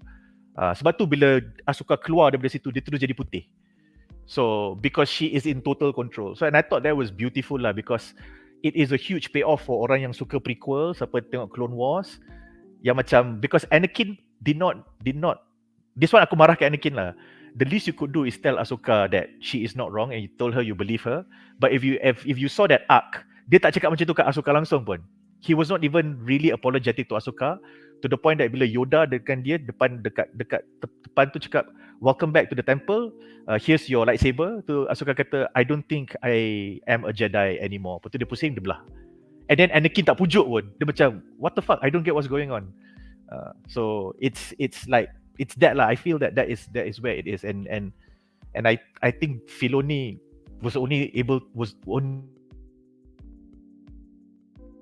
Filoni did it the only way that only Filoni can. Macam tu. So kau rasa macam babi ni cerita space opera aje, asal korang gila babi ni, but it does make me yearn for the day when Luke Skywalker akan jumpa World Between Worlds. Lepas tu dapat berguru dengan ayah dia. But that was beautifully put, Jamal. Yeah. My heart is pounding right now. aku macam jangan tak boleh. Aku rasa Anakin patut jumpa balik Obi-Wan, itu je. I think that Anakin jumpa balik Obi-Wan dalam World Between Worlds as Anakin and Vader, and then Obi-Wan kata, I never thought you would figure this out yourself. Macam I will lose my shit lah. I will lose my shit after that. Babi lah. Because ayat-ayat macam tu only Obi-Wan would say. Kan? Orang lain takkan bagi ayat-ayat pedas macam tu. Tapi macam it's kena very start Obi-Wan. macam, hello there. Lepas tu baru betul. Well, fancy meeting you here. Yeah. Alright, soalan terakhir untuk segmen ini adalah untuk Jamal ya. Ini berkaitan dengan episod 4 iaitu Fallen Jedi. Apakah pendapat anda tentang pilihan Sabine Wren untuk memberi the star map to Baylon Quest with the promise that she will be reunited dengan Ezra Bridger? Will attachments be the undoing of Sabine Wren as a Jedi Padawan eventually? Also, apakah pendapat anda tentang the fact bahawa Baylon ada ethics dan tidak double cross Sabine after getting the star map? So, silakan. Aku rasa Sabine first Huyang dah bagi kita a summary of Sabine punya decision making sambil memberi pengajaran yang halus kepada Ahsoka sementara dia orang kat dalam mulut pegil tu. So that's why aku macam suka Huyang. Dia kata that might just be the only choice for her. So you needed to be in her shoes to understand what she is facing. And I feel that the reason why Huyang told Ahsoka that is also looking back at how Ahsoka was trained and dia punya lineage. Dia, Anakin, Obi-Wan, Qui-Gon Jinn, semua kepala sama. The moment they believes in something, the moment they cannot shake off the gut feel, their instinct tu, they will go like, okay, aku nak follow benda ni. So similarly, Sabine is that kind of a Padawan where I believe in this. This is the right thing to do. It does not really matter whether it's going to shake and turn the universe upside down or not. Benda ni feels right. It should be something that I should do. Tapi since Sabine did not have all this wisdom, she only sees that line. She doesn't see any other line. So that was the only decision she could arrive at. Because for her, the opposite would be, I destroy this damn map, and then they kill me. Ahsoka is already dead, and I don't find Ezra. If I'm going to die anyway, if the universe is going to blow up, and I let it happen when I had the chance to possibly go find Ezra, I cannot live with myself. So I feel that that is memang dia kena jadi Padawan Ahsoka. Sebab Ahsoka, Anakin semua memang kepala macam tu. Benda ni betul. So I guess in that sense aku setuju dengan keputusan dia. Tetapi dia sebagai orang yang sangat dengar cakap Filoni, cakap, Sabine, kalau kau tak decide nak ikut Baylon Quest, kita punya season ni ending dekat 5 episod je. Okay? So kau kena dengar cakap Baylon Quest, so kita akan ada lagi 4 episod. Okay? Alright, okay boss. So Sabine pun ikutlah, okay nah Baylon Quest ambil lah benda ni. Which to be honest, banyak orang just cakap macam, uish, dia boleh percaya Baylon Quest ni pandai ya. Pandai pukau dia. Like for me, Baylon Quest tak payah cakap apa-apa pun. Kalau di Baylon Quest dia cakap, Kau tahu tak, kalau dengan map ni kita boleh pergi belah sana, kau boleh cari Ezra kot. Lepas tu dia duduk je kat situ minum kopi, Sabine will still decide on the same thing. Because I think her mind is pretty much made up already. And the only difference is that before that, dia dengan Ahsoka nak hijack the map. Versus Baylon Quest yang activate map tu. Tu tak ada beza, pada dia tak ada beza. And aku rasa kat situ okay lah. And I feel that it is very consistent with her character. So tak sia-sia lah dia tak mati kena cucuk dengan lightsaber tu. Kalau tidak, kita ada 2 episod je Ahsoka TV series. So mati. Tak ada orang boleh. Qui-Gon akan happy bro. That's how Qui-Gon akan happy. Yeah, finally. Yeah, finally they did it right. Dia makan chips babi betul. Hopkinson ni. I feel that's that for Sabine, and I think in hindsight, in retrospect, it sets up her redemption arc where I like the fact that kita duk focus so much on Sabine, tapi masa Huyang tengah sembang dengan Ahsoka macam, mana kau tahu time tu dia tak fikir benda lain, dia tak boleh nampak benda lain, dia padawan. Macam kalau macam aku jadi Huyang, mulut aku, habis tu kau ingat masa kau belah tu dia jadi typo tu, kau fikir macam mana? Betul buat macam ni kat atas dashboard. Tak jawab Ahsoka, come on. When you left, what were you thinking? Mesti Ahsoka macam jam kat situ. Sialah Huyang, diam kau. So it's the same thing. It's the exact same thing.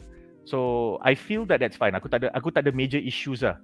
It did seem like a bit easy, but if it was any easier, no, I think if it was not done in the way it did, kita tak nampak Baylon Quest punya sense of like, Mamat ni baru je tapau Ahsoka, sword fight, lepas tu relax je dia kacau Sabine, mental Jedi mind trick sikit, gila babi Mamat ni. So you wouldn't get that, and then you wouldn't raise the stakes lah. So, and I'm glad that her payoff was dia jumpa Ezra.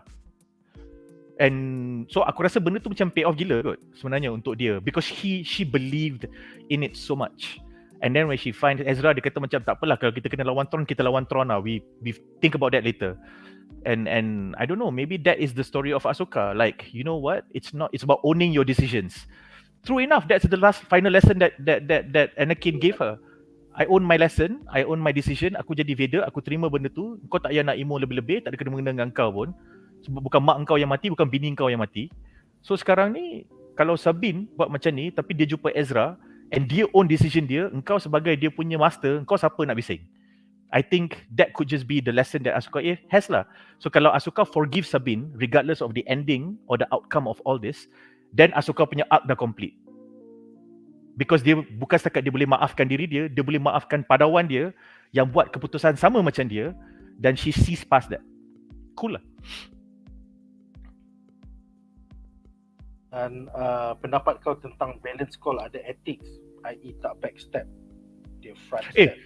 Sebab dia front step babi. Sebab dia cakap I love the idea of the Jedi. And aku rasa that will be the reason why he will die to Thrawn.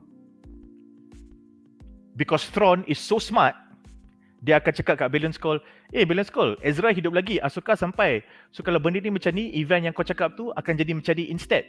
So sekarang kau nak bunuh diorang ke kau nak bagi diorang hidup?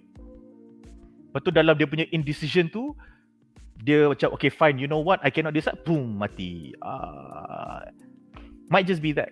But I like the fact that dia anti-hero yang, he is like a Count Dooku before Count Dooku. Yeah, he's like a Count Dooku. And I really like Count Dooku as a character. Sebab dia prinsip dia sangat-sangat clear. And I really like Count Dooku. Tapi dia tak terror lawan lah, macam bodoh lah kau. Pakcik tua yang marah aku. Taklah tangan dia potong. The Ezra Sabine scene tu I think can be another meme lah. Di mana dia tanya, by the way, kita menang kan perang? Kita menang kan? Lepas tu Sabine macam macam ni. Lepas tu like, I can't wait to go back. Lepas tu Sabine macam That's a whole can of worms for next week. I can't wait. Tapi aku rasa macam kelakar kat part tu sebab macam mesti Ezra tahu Thrawn tak mati lagi. Betul. So he was asking like, how the hell do you get on a howler? I can't believe you got here and then you came on a howler. Macam dia patut tanya, where did you get the howler from? So it's a whole kind of worms yang I don't know how Sabine's going to bring that. But Darren, you were saying, silakan Darren. I think I want to add like there's something I like about the scene where Sabine gives the star map to Baylon. Because I think some people are saying, calling Sabine stupid for doing that. But personally, I think this pretty much reminds me of a scene in Revenge of the Sith where Palpatine was like, oh, he finally revealed he's the Sith Lord. And then Anakin has the chance to end it himself. But Palpatine knows Anakin lost his mother. And now his wife is in danger. Obi-Wan is there, but Anakin doesn't trust him. Sabine is in the same position as Anakin. She lost her family in Mandalore. They're confirmed dead. Ezra is all she has. I mean, Hera is there too, but Hera is super busy with the New Republic. Ahsoka is there, but Sabine doesn't trust her. So to me, this is almost a perfect parallel. Baylon and Palpatine are taking advantage of their own prospective victims punya fears. It's like evil at its most tempting, basically. And then you cannot overlook the fact that if you look at the first two seasons of if you recall the first two seasons of Rebels, it was just a bunch of ragtag rebels getting used to each other. And Sabine dengan Ezra in the first two seasons tak baik tau. Because Sabine was still figuring herself out. And then the moment she started getting me, and then Ezra started to prove himself to Kanan, and then started to like be less Ezra and more adult, more mature. Then he spent a lot of time connecting with Sabine. Tak silap aku, Sabine talked to him about Sabine punya situation when she had the dark saber. Sabine spoke to him about her position or her situation about her Mandalorian punya family punya ni. They bonded a lot, and then diorang punya age pun tak jauh beza. So I feel that she found like a kindred spirit, a brother of sorts in Ezra that she cannot find in Hera, she cannot find in Kanan, definitely cannot find in Zeb. Chopper tak payah cakap, kau cakap apa pun dia tak dengar. So she doesn't have anyone else to connect. So Ezra yang nak mencari a family to belong to, and Sabine yang macam tak nak terima family that she has because she yearns for whatever that she wanted, some kind of approval ke recognition. They got that from each other. So sebab tu dia sedih bila Ezra made the sacrifice at the end of Rebels. Sebab macam after we got through everything, after we figured everything out, after we found each other, now I have to lose you. So that is where it's coming from lah for me lah.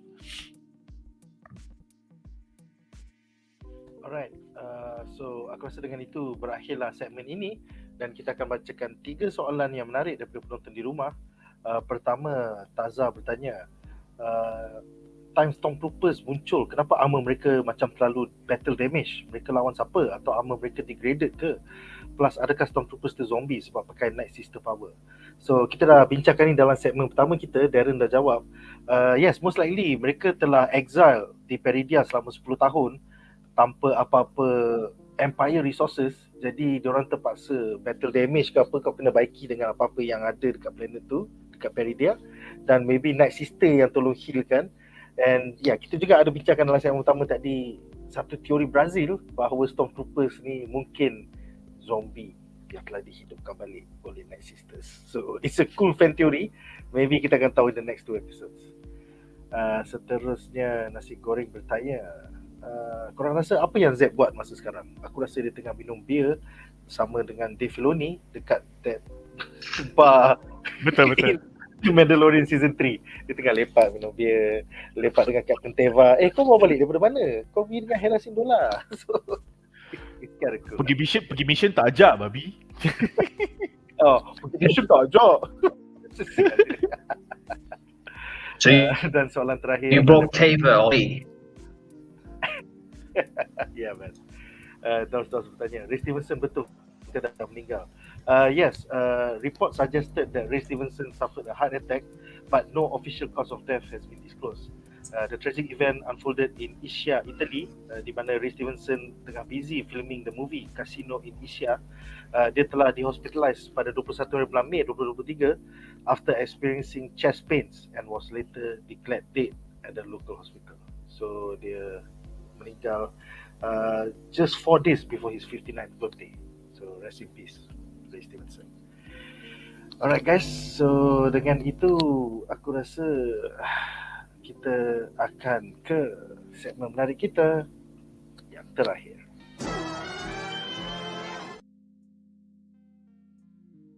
Alright, dalam segmen ni kita akan membincangkan Ahsoka episode 1 to 3, iaitu Master and Apprentice, Toil and Trouble dan juga Time to Fly. Untuk segmen ni, apa jadi kat Jamal? Dia punya device not connected. Cuba tambah dia kepada platform Jamal. Hopefully Jamal boleh dengar. Jamal. Aku lepasang charger jap. Oh, okay, cool. Alright, so satu soalan untuk semua panelis untuk segmen ni.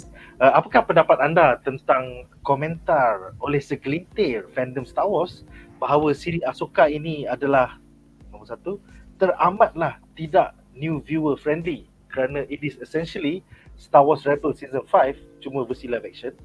Kemudian dua, bahawa fokus Filoni hanyalah untuk upkan his own animated creations daripada siri animasi Star Wars The Clone Wars dan juga siri animasi Star Wars Rebels tanpa memberi apa-apa nod langsung kepada the original trilogy ataupun the sequel trilogy characters langsung. I mean, in this timeline right now, in Ahsoka, mana Senator Leia Organa? Mana Commander Han Solo? You know, what about Jedi Master Luke Skywalker?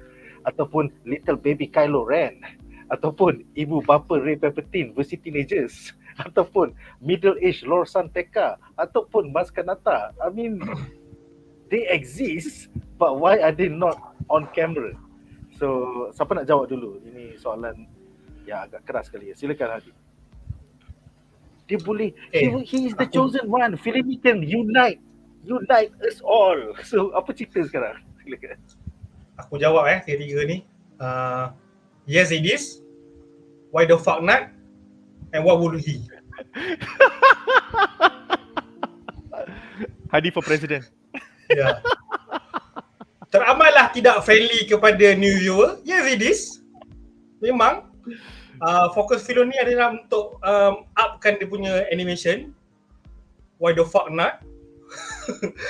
And mana yang lain-lain daripada OT, daripada ST pun benda semua. Why would he? Kenapa dia nak kena naikkan diorang? Suka dia lah cerita dia kan. dia dah diberi platform. Dia dah diberi platform untuk buat live action. Ahsoka, watak yang dia cipta. Watak yang memang dia cipta khas untuk Clone Wars.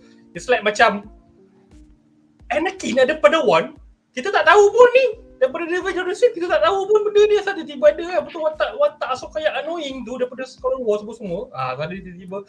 Dan benda tu pula, dia buat live action, bukannya dia terus buat Ahsoka ni. Dia sink in pada kita. Dia bagi kita build up dulu, masukkan The Mandalorian dulu. Dalam The Mandalorian Season 1. Dan Ahsoka live action tak muncul dalam Mandalorian Season 1. Dia muncul dekat Season 2. Slow-slow dia masuk. So macam cara dia build up tu cantik tau. Dia tak bagi kelebuk macam tu. Dan dia dah buat untuk The Mandalorian. Dia dah buat untuk Book of Boba Fett. Sentuh sikit-sikit berkenaan benda-benda yang tak ada kaitan sangat dengan dia punya animation apa semua. And now, bila untuk siri Ahsoka, why? Kenapa nak kena please the new audience? So ni adalah satu experimentation daripada dia dan juga daripada Star Wars, daripada Lucasfilm yang cuba the new, ada another direction. Instead of kita nak tarik the new audience, kita nak please the new audience supaya diorang boleh faham jalan cerita live action tanpa menonton Clone Wars, apa kata kita gunakan Ahsoka ni as a platform untuk didik semua new audience ni supaya diorang pergi cari sendiri The Clone Wars dengan Rebels untuk belajar, untuk faham, untuk research tentang apa yang jadi dekat dalam Ahsoka ni. Siapa sebenarnya watak ni? Sebab aku suka gila. Dia tak ada explanation, dia tak ada exposition berkenaan siapa watak ni, kenapa dia perlu kena recap balik. Clone Wars perlu kena recap balik. Rebels tak payah. Memang understandable. Kalau ada orang kata, kalau ada orang bagi rating rendah sebab macam tak faham cerita ni, sebab who is this? Kenapa kita perlu care pada dia? Simple je bagi aku. Rating kau tak valid sebab kau tak tengok Clone Wars dengan Rebels.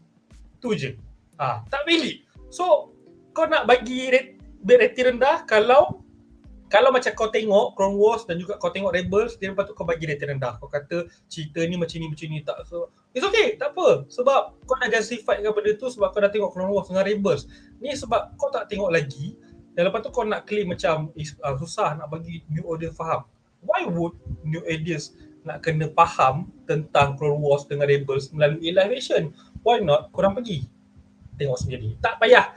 Sebenarnya ikutkan sekarang lagi senang, kau tak payah nak layan semua pun. The Clone Wars ke, Rebels ke, easy to catch up melalui Wikipedia daripada YouTube recap ke apa semua ke. So boleh cari sendiri. So yes, this is a love letter from Filoni to the Clone Wars and Rebels animation punya fans, and that is it. Itu je. Untuk korang, untuk kita yang melayan the Clone Wars and Rebels.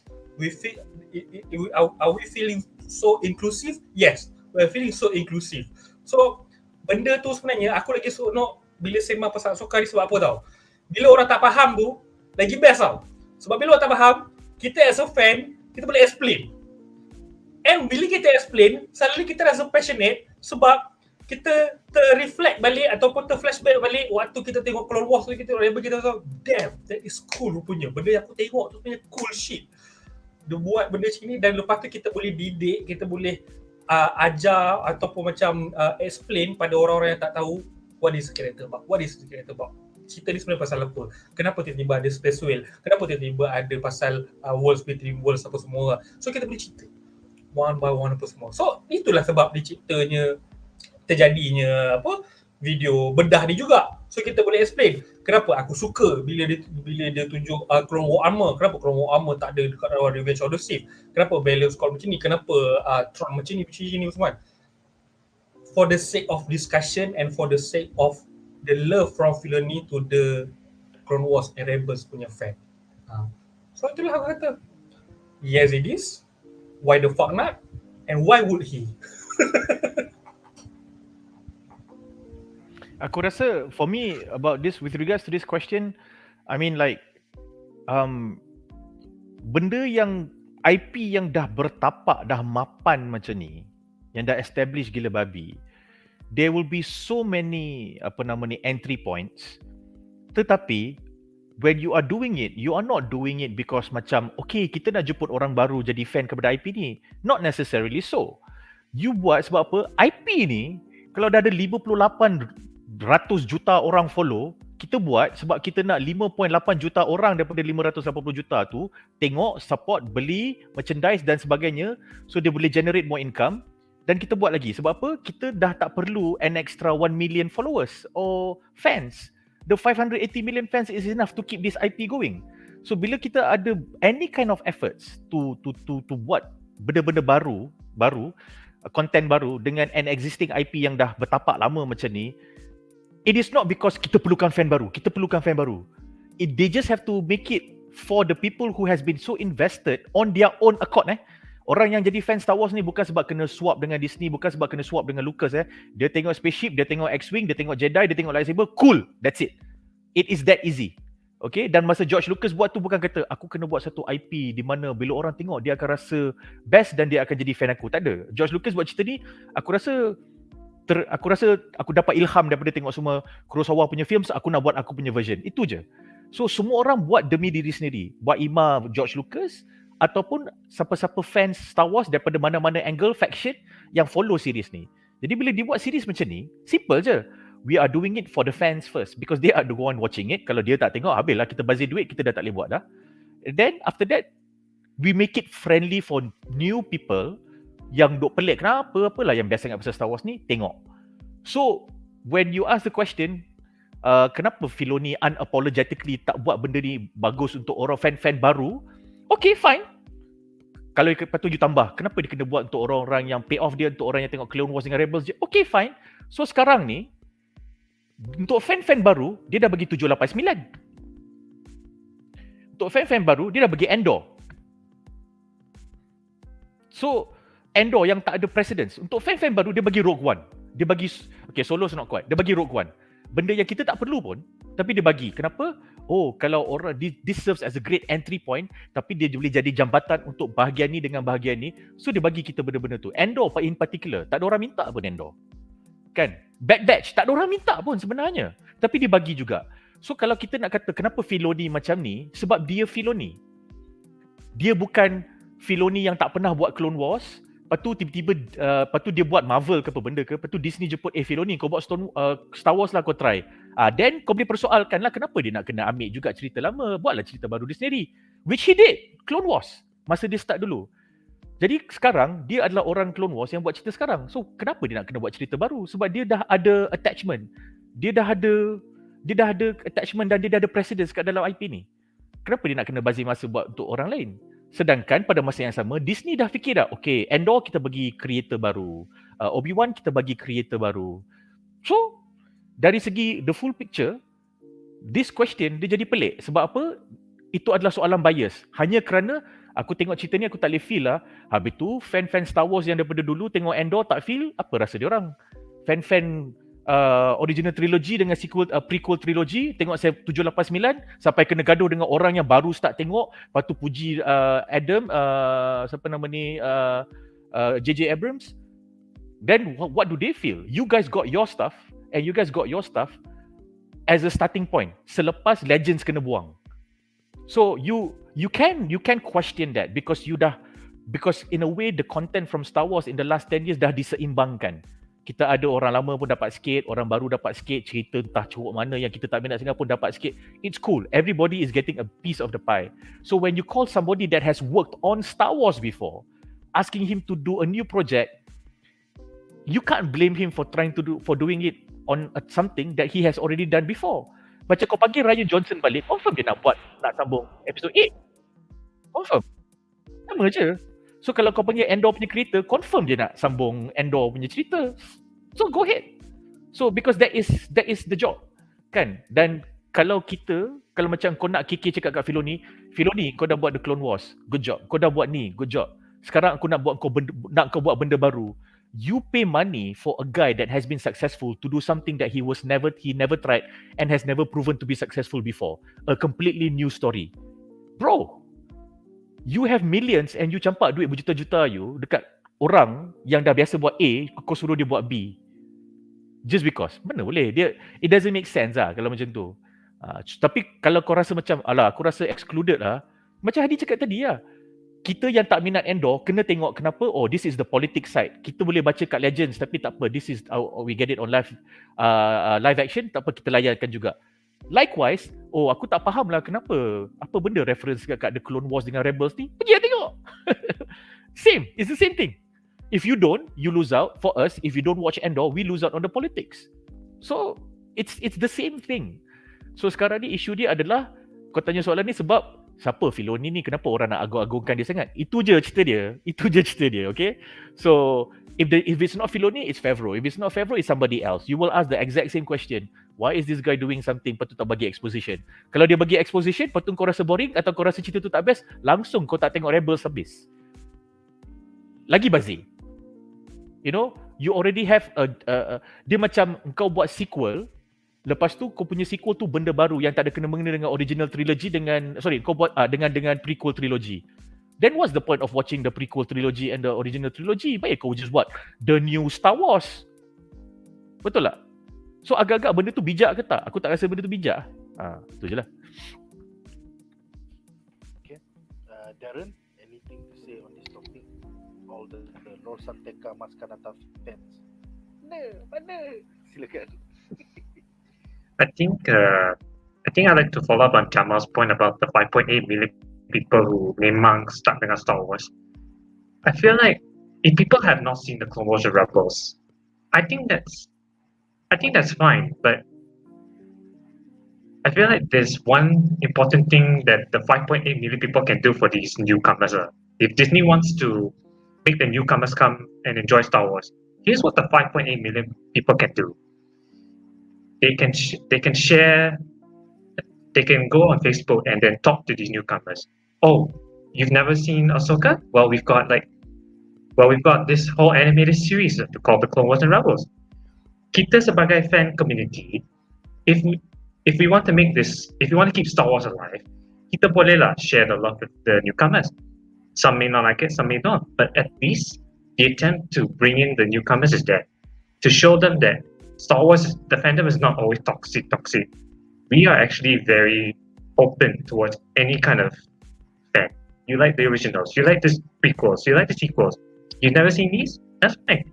We can show you why Star Wars is so massive. So when I think of Ahsoka, it's a chance. And I think Dave Filoni knows this. It's a chance for the newcomers to experience the other stuff that's come before us. So I think that's, and I mean, besides, if you're able to watch Ahsoka, you have access to all those other shows. So come join us, come join the fan groups. The Star Wars Malaysia fan club is one example. Kalau you tak tengok Clone Wars and Rebels, incalah dekat kita. You are free to post your opinions, your questions, then I have the power to decide which post goes in. But yeah, I think this, admittedly, it was a concern that to me about the Ahsoka show that maybe newcomers won't get this, but I think there are Star Wars fans out there who can share all this to the newcomers, and that could actually make Star Wars a lot bigger than what it is now. YouTube channels are already doing it. I don't know if you guys know the channel called Star Wars Explained. This channel has in the anticipation, in the build-up to watch Ahsoka, he is actually making videos, like recap videos of telling people, just if you don't have time to watch the episodes, you can watch my videos or watch any other people's videos. So yeah, it's pretty much that 5.8 million people. Join official Star Wars Facebook page. So yeah, it's pretty much the 5.8 million like hardcore fans attempting to make it even larger than that. I mean, like, following on what Darren said, at the end of the day, there is always a Star Wars story for everyone, tapi there is not enough stories to be written. So a huge trove of that, legends, semua kena buang bila Disney took over, fine. But what we all need to remember is this: the moment we find our first Star Wars story, the first Star Wars scene or arc or action sequence or whatever that made us go like, wow. Bila kita dah minat benda tu, kita akan cari kita punya cerita Star Wars kita sendiri. And then we will, depending on our mood, depending on our interest and passion, some of us will go through the entire catalog sampai baca buku semua sekali. Some will go only anything on the screen. Some akan main games. It doesn't matter. So if every single Star Wars punya ni, dia kena buat it friendly to the newcomers in the sense that inilah cerita Star Wars, then it's going to be very tough for you to create continuous content. Instead of trying to make the IP friendly, as in, okay, every time kita ada series, kita kena bagi, oh, Star Wars ni cerita dia macam ni, cerita dia macam ni. Instead of doing it that way, why not you attract newcomers in a way where, okay, kita tengok koreografi lightsaber punya fight yang tak pernah orang tengok. Then it will attract wuxia fans. It will attract fans who love sword fighting. And then they go like, wow, Star Wars is supposed to be a space opera, but this is like an extended 10-minute fight sequence yang cool gila babi kot. And then macam mana dia boleh fight macam ni? And then the whole appeal of stocks lightsaber style 1, 2, 3, 4, 5, 6, 7, 8 semua akan jadi that person, that new fan punya point of interest. Likewise, kalau you nak tengok macam, oh, dia boleh main force and then it looks magical because they can, levitate, throw stuff, force choke, lightning dan sebagainya. Similarly, orang yang suka superhero films might look at that like, that's an actual cool fighting sequence. Orang yang suka politics, you might have a really profound and well-written political scene with Palpatine and somebody, or in Endor, and they go like, wow, never knew that Star Wars had this kind of socio-political side to them. You can. So you don't have to make it new fan-friendly by having to explain Star Wars again and again and again and again. So maybe Dave Filoni was a bit, you know what, I don't care. I'm trying to continue from where I left off. Fair enough. But I don't think he failed at bringing in new fans, because he definitely was able to craft a series where it was still very watchable. You want to argue whether it's slower than Andor? Go ahead. All right. But the fact of the matter is it a watchable TV series? Yes. Maybe up to one season, episodes 1 to 4. Not that quite neat. Ada suspense, ada intrigue, but you don't really feel it because you're not familiar with the characters. But hey, if you like the episode 5 punya fighting sequence between Ahsoka dengan Anakin, that might just be it. But then again, even if Filoni fails to do so, you don't know for certain that the next creator and showrunner will be able to do that or not. Faham tak? Because at the end of the day, you need to tell a good story. If you fail to tell a good story, even if it's meant for the old fans or meant for the new fans, it will fail. Old fans akan maki dan kutuk. New fans will be like, meh, whatever. So at the end of the day, just focus on the story. So for Filoni, focusing on the story means let's build on something that I have before. And hopefully, those who stayed on until episodes 7 and 8 will get the payoff, and their sheer passion and excitement will draw more people in. That's it. It's as simple as that kadang-kadang. Okay. Yeah, Jadi, sorry. Darren dulu. Okay, no, I just want to say, like, based on what I've seen in the Star Wars Malaysia fan club, we are getting like new younger members. I think these are the 7, 8, 9 generation. So I think the fact that 7, 8, 9 is still somehow able to get new fans like this, then I think it works for the most part. It doesn't have to be great, but it's getting people, and that's probably where the Star Wars Malaysia fan club is doing its part to bring these people in, because I think some of them have expressed interest in working with us on future events. So pretty much like everything we've talked about really, really helps to make Star Wars feel much bigger.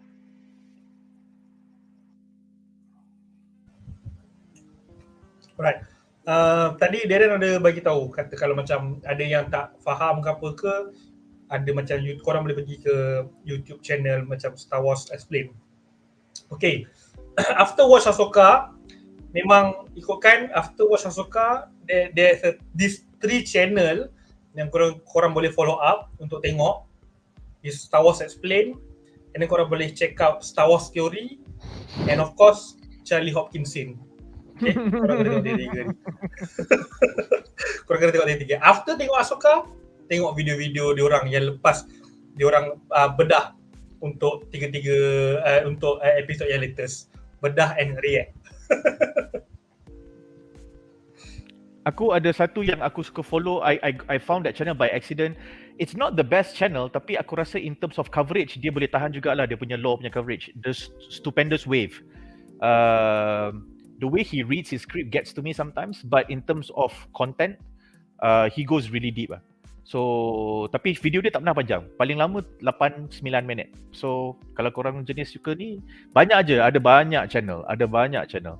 And I feel macam Hady dah petik tadi, pergi je Wikipedia dulu. And then find your starting point.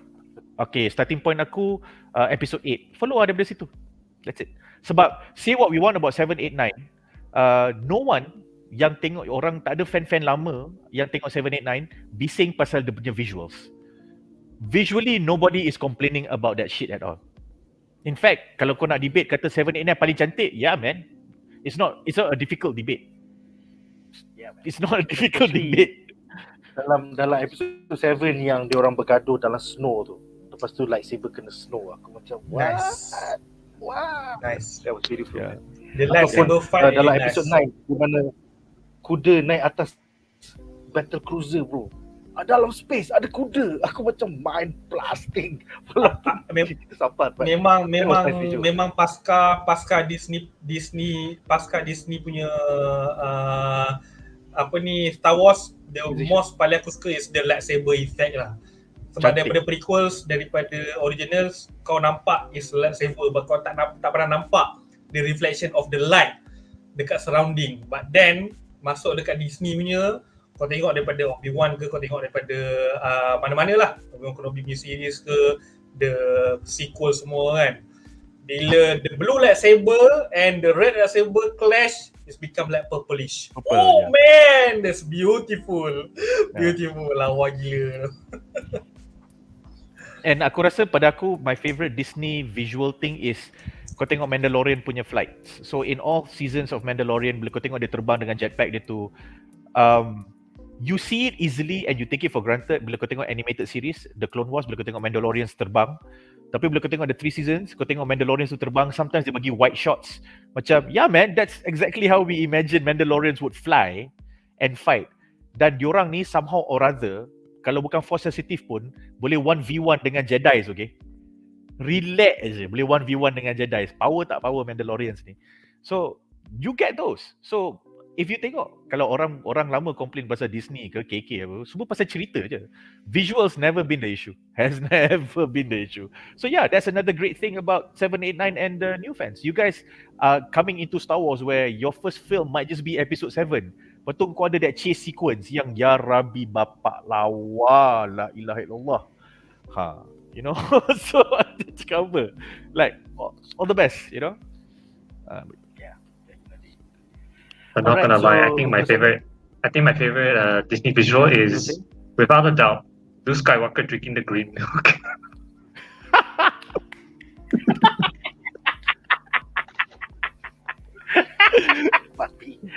You had to share that in my mind. Why? Why? Nah, I'm just kidding. But it's meme worthy though. Yeah. Very, very worthy. Alright, untuk segmen ini kita ada 3 soalan menarik. Pertama daripada Myra is Magic yang bertanya, apakah pendapat panelis tentang casting untuk watak Mon Mothma, iaitu Genevieve O'Reilly, especially untuk mereka that grew up with the original trilogy dan tengok Caroline Blakiston menjadi Mon Mothma. Personally, I kinda like it. Kinda like it because Genevieve O'Reilly memberi nafas baru pada Mon Mothma, especially young Mon Mothma. Hady macam okay, aku tak tahu lah Myra ni tahu ke tak, I tak tahu. Okay, tapi it's not why the casting Mon Mothma ni, of course sebab the watak Mon Mothma yang daripada kecil kita tengok is the Caroline Blakiston tu dah tak ada, and Genevieve O'Reilly bukan bawa sejak daripada siri saja tau. Dia bawa sejak daripada Attack of the Clones lagi. Daripada filem lagi. So daripada situ dia bawa watak Mon Mothma waktu muda as a young senator, geng dengan Bail Organa, dengan Padme. And then dalam Rogue One, there's supposed to be Caroline Blakiston punya version of Mon Mothma, tapi dilakonkan oleh Genevieve O'Reilly. Sampailah ke sekarang, she will remain the face of Mon Mothma. So bagi aku sebenarnya, kalau compare to Caroline Blakiston, okay, memang she is also the face of Mon Mothma, tapi untuk aku, Genevieve O'Reilly dah pegang dah watak tu. So there's no issue for me. Seterusnya, Darren, silakan your thoughts about Hot Mothma. Yeah, Hot pretty much Mothma, the same. yes. Lagi ni. Yeah. Hot Mothma. No. Okay, so yeah, pretty much the same thing Hady said, because actually it's Revenge of the Sith, not Attack of the Clones. Is that because of her appearance in Revenge of the Sith, it feels more personal, and it feels more personal basically.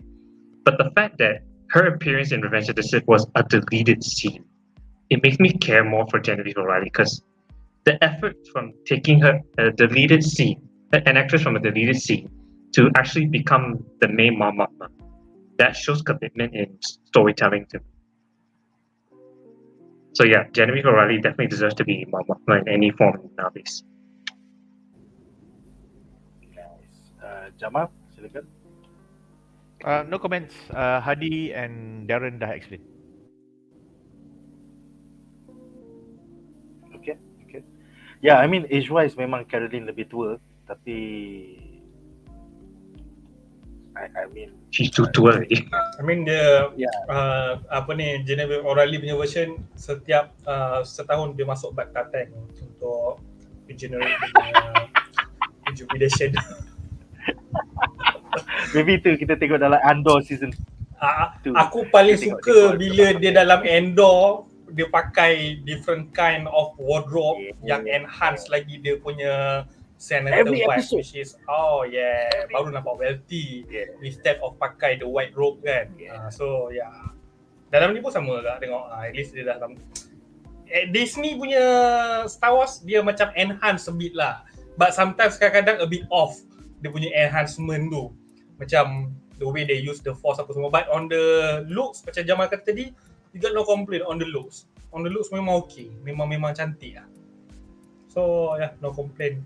Genevieve O'Reilly pun memang hot. Okay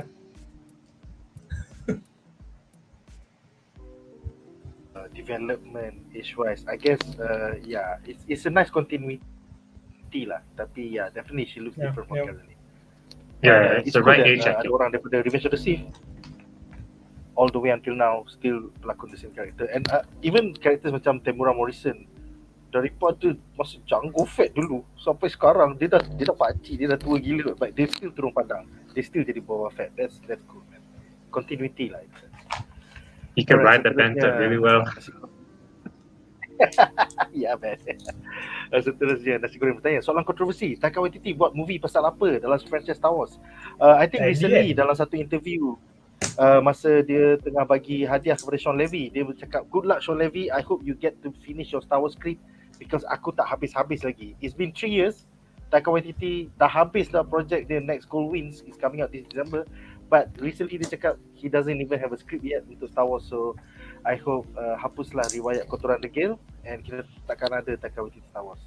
Go back to go fuck up. I mean that I do like Taika Waititi. Aku suka Taika Waititi as a director, but aku faham kadang-kadang ramai orang memang tak suka dia bila dia direct cerita macam Thor. Yalah, Thor Love and Thunder memang quite big shit jugalah kan.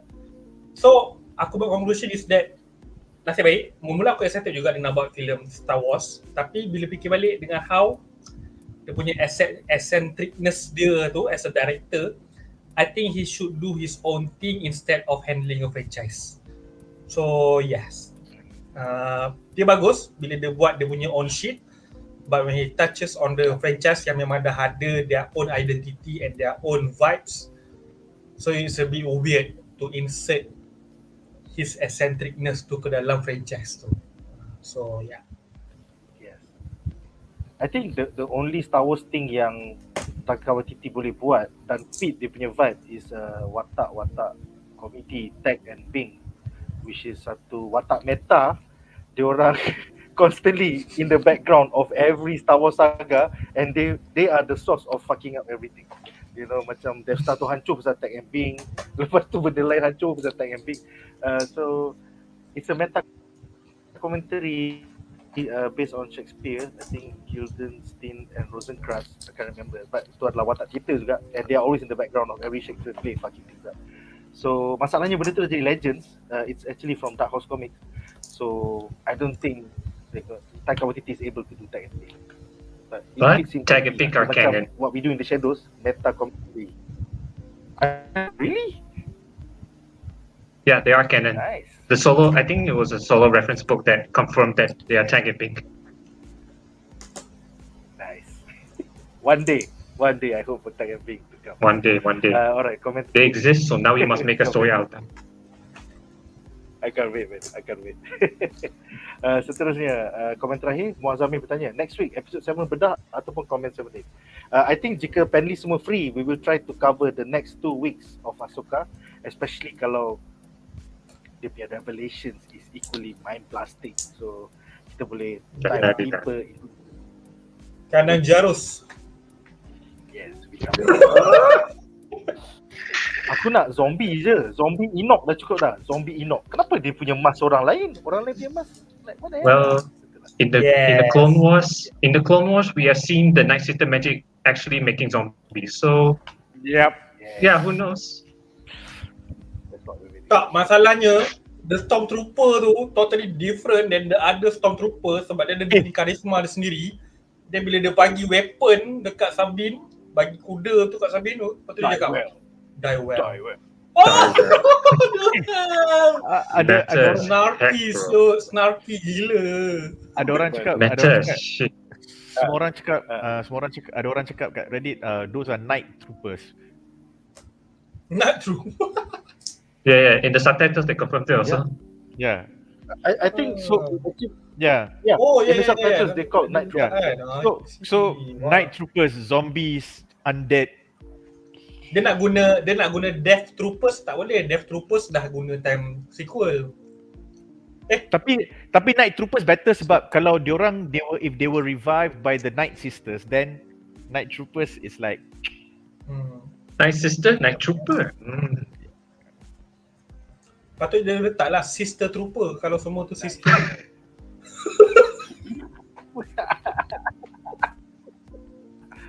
Itu dah jadi siri lain dah tu. Itu siri lain. Itulah, Itu jadi sekarang. Nanti Robbie Williams keluar balik. Soalan terakhir untuk segmen ini, kita ada sama bonus. Daripada Minggu lagi ada Watak. Depan adakah ada Wan? Masalahnya Wan masih Actually, can we get it for the finale? So I will try. Yeah. We can only try. Try We lah, can yeah. only try. Try not. Do or do not. There is no try. Dia dah reply message aku. Dia dah reply. Dia reply message aku, dia tunjuk gunpla dia je. Lepas tu aku tanya balik, kau memang busy ke? Lepas tu dia senyap balik. So kalau tanya aku, tak payah jemput dia. Tak, dia sebab nama siri ni Ahsoka bukan. I want to see. So Yeah. tak boleh ada lah. Dia Tak boleh jawab ada Iwan lah. dah lah. Tiba lah. I want to see his reaction to if the world between worlds thing doesn't happen. I want to see his reaction. He's been obsessed with this theory since Mandalorian season 3. I think he's avoiding the series. Exactly. Yeah. I don't think he's even seen any episode. So kalau kita nak ajak dia pun, kalau tak tengok macam mana guys? Macam mana? Sekejap, one thing on Clone Wars dengan Rebels tak? I remember he said he didn't watch Rebels. I remember he said he didn't watch Rebels. Clone Wars dia tengok. Clone Wars dia dah khatam 7 season tapi Rebels dia tak tengok. Aku suruh dia tengok Rebels, dia tak nak tengok Rebels. Sebab Rebels zaman Disney. Rebels zaman Disney. Wow. Oh ya ke? Oh, okay. Alright. Okay. So kalau Kaki kena pecat pun still zaman Disney, betul tak? So dia still tak tengok orang kan? One logic. Bob Iger nak jual Star Wars dekat Apple.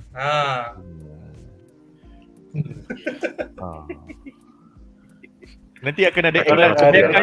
Bayangkan iPhone 20 kan, iPhone XX dia punya iklan kat dalam Star Destroyer, kau bayangkan. Stormtrooper pun pakai iPhone. Tak boleh saya lupa, iPhone This is not- orang jahat pakai. this is not- Dia pakai iPhone. Oh. This is not the Android you're looking for. Actually that's a good one. Betul. Tak, kau macam R2D2 dengan C3PO gaduh. Lepas tu dia gaduh dengan phone. Dia gaduh dengan iPhone baru. Yeah man. Alright guys, so dengan itu berakhirlah kita punya perbincangan tentang 6 episod Ahsoka. Sekarang kita bakal bincangkan harapan kami untuk episod minggu depan.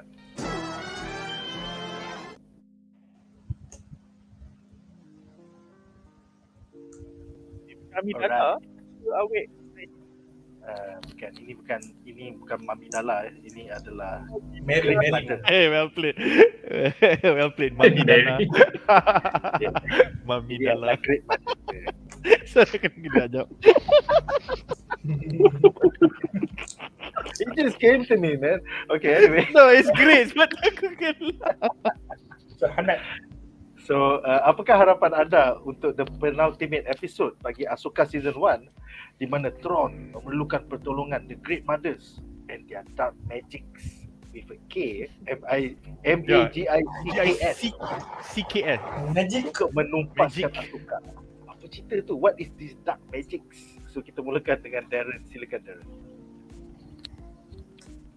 All I'm thinking about those bodies being carried onto the Star Destroyer. I'm thinking one thing: zombie uprising.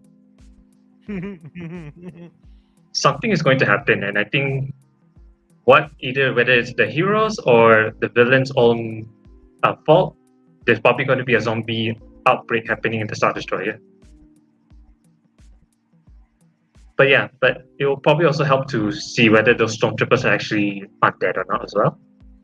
See what kind of magic the Night Sisters are capable of. This is the original home of the Teater, so this is probably them at their most powerful.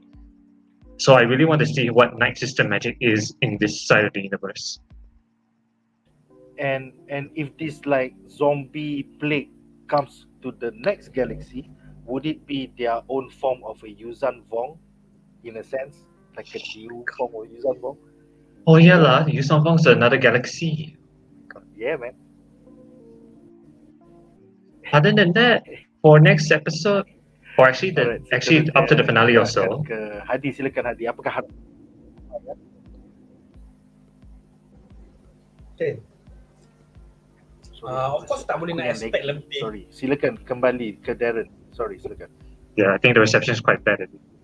Other than that, for the next 2 episodes up to the finale.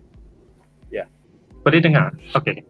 Yeah, for the next 2 episodes, I am curious about how they're setting up towards Thrawn's return, because if you read the book in the Heir to the Empire, the first scene is Thrawn coming back to the galaxy.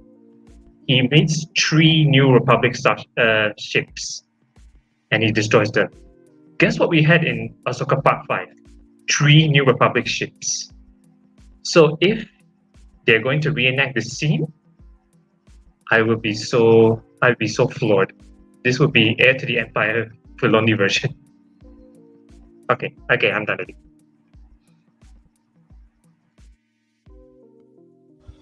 Alright. Memandangkan episode 7 adalah episode second last, so will not expect something big or something more, sebab everything will be conclude in episode 8. But so far yang kita nampak is that Thrawn got the upper hand dalam season 6. Dia tahu Ahsoka is coming, and dia tahu yang Baylon and Shin Hati is looking for Ezra Bridger and Sabine. Dan he's got the army, he's got the magic. So we can see, kita boleh nampak lah the setup. Aku tak expect something yang wow daripada episode 7, but at least episode 7 akan memberikan satu setup kepada episode 8, di mana kita akan menyaksikan the Night Sister, the Ahsoka, the Thrawn army, and the Sabine Ezra Bridger being set up as a piece that will have a conclusion in the episode 8. So kita mungkin akan dapat a few glimpse of the magic daripada the Great Mother from the Night Sister. So dekat situ kita boleh nampak lah how Star Wars versi live action ni will be a bit different than the other Star Wars live action, because it's introduced us to the Night Sister of Dathomir punya magic in live action. So itu yang aku nak tengok. Kita baru nampak sikit dekat dalam episode 7. So episode 6. So episode 7 ni aku harapkan maybe if they focus on the Night Sister and how they're going to do the bidding for Thrawn, dan kenapa sebenarnya diorang ally dengan Thrawn instead of JEDI ke, instead of with the Republic ke. So yeah, it will be interesting to see. And yes, hopefully kita dah nampak yang dekat episode 5 is focus on Ahsoka, episode 6 is focus on Peridia, and then episode 7 of course kita akan nampak the overlapping on Ahsoka punya storyline and Peridia punya storyline. Yeah. And of course akan ada sikit lah juga a few scene dari New Republic yang berkait rapat dengan Hera Syndulla, Castle Teva, and also the Mon Mothma. Yeah.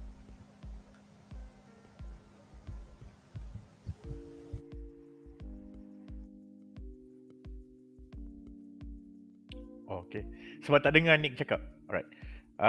For me, I think everything that Darren and Hady has said macam dah sentuh almost like 80-90%. So apa yang aku nak tengok adalah satu, Ezra gaduh dengan Sabine. Yang kau pergi bagi dia bola tu kenapa? Okay, alright. So kita nak tengok benda tu. Dua. Number two, aku nak tengok setup for Baylon Skull punya ending. I genuinely really like the character, and I wish at times macam if we could see him in action against, you know, somebody like Qui-Gon, or both of them in action together during that time. I think he is a nice throwback to OG old school Jedi yang ada prinsip and does not need a bigger institution to tell him that he's right. His beliefs and his faith is strong. And kalau macam kita boleh ada series di mana kita tengok macam mana Jedi-Jedi, contohnya seperti dia, can lose faith in the teachings or at least in the temple, that would be pretty nice lah. Tapi itu sangat fan service, so tak perlu. So second is set up for Baylon Quest. I think he is going to be a tragic character, and I hope his send off will be worthy lah of Ray Stevenson sebab he's gone kan. Itu nombor 2. And then nombor 3, aku nak tengok if Jason is going to be, if there's anything about Jason or Jason itself in episode 7. I have a feeling that this is one thing that Filoni does quite well. Dia pandai letak seed. So dia akan letak seed macam, okay, tiba-tiba kau tengok ending ni macam ni, siapa nak selamatkan? Tiba-tiba mamat ni akan selamatkan. Kenapa? 4 episodes ago or 2 seasons ago, dia dah planted the seed. So Filoni is very good at doing this. So I don't know if Jason is going to be that or he's going to be a side character. So I'm wondering if Jason is going to be in it lah in episode 7. The rest is macam apa yang Hady dengan ni cakap lah. I think if there's anything that would make me satisfied is that satu, dia confirm semua stormtrooper tu, semua night troopers tu adalah zombie. That would be fucking cool. And if Filoni akan surprise kita by allowing Thrawn to go back and hyperspace jump back to the other side in episode 7, setting up a huge episode 8 punya clash between them and the new Galactic Empire ke apa benda semua, and then apa nama ni, you know, and then using the whole world between worlds ke whatever Peridia punya lore atau mythology to help bring the rebels back from Peridia yang kena tinggal dengan Thrawn to come back.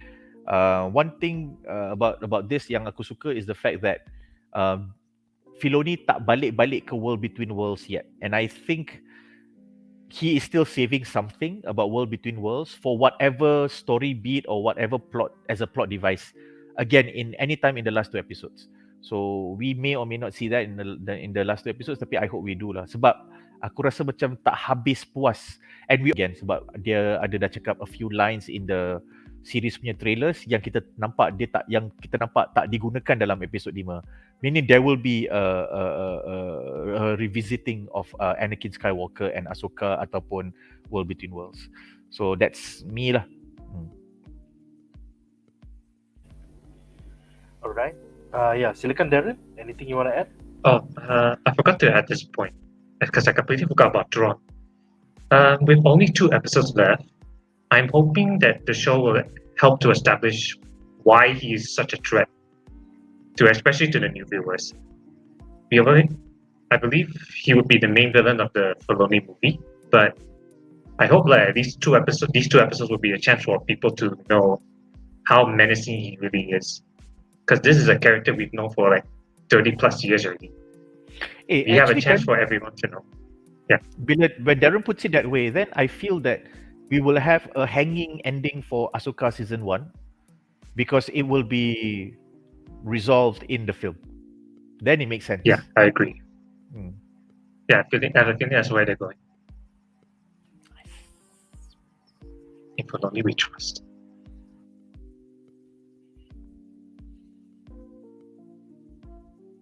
Guys, komputer aku dah semakin laggy, and I think dengan itu kita pun dah habis semua topik-topik yang kita nak bincangkan malam ni.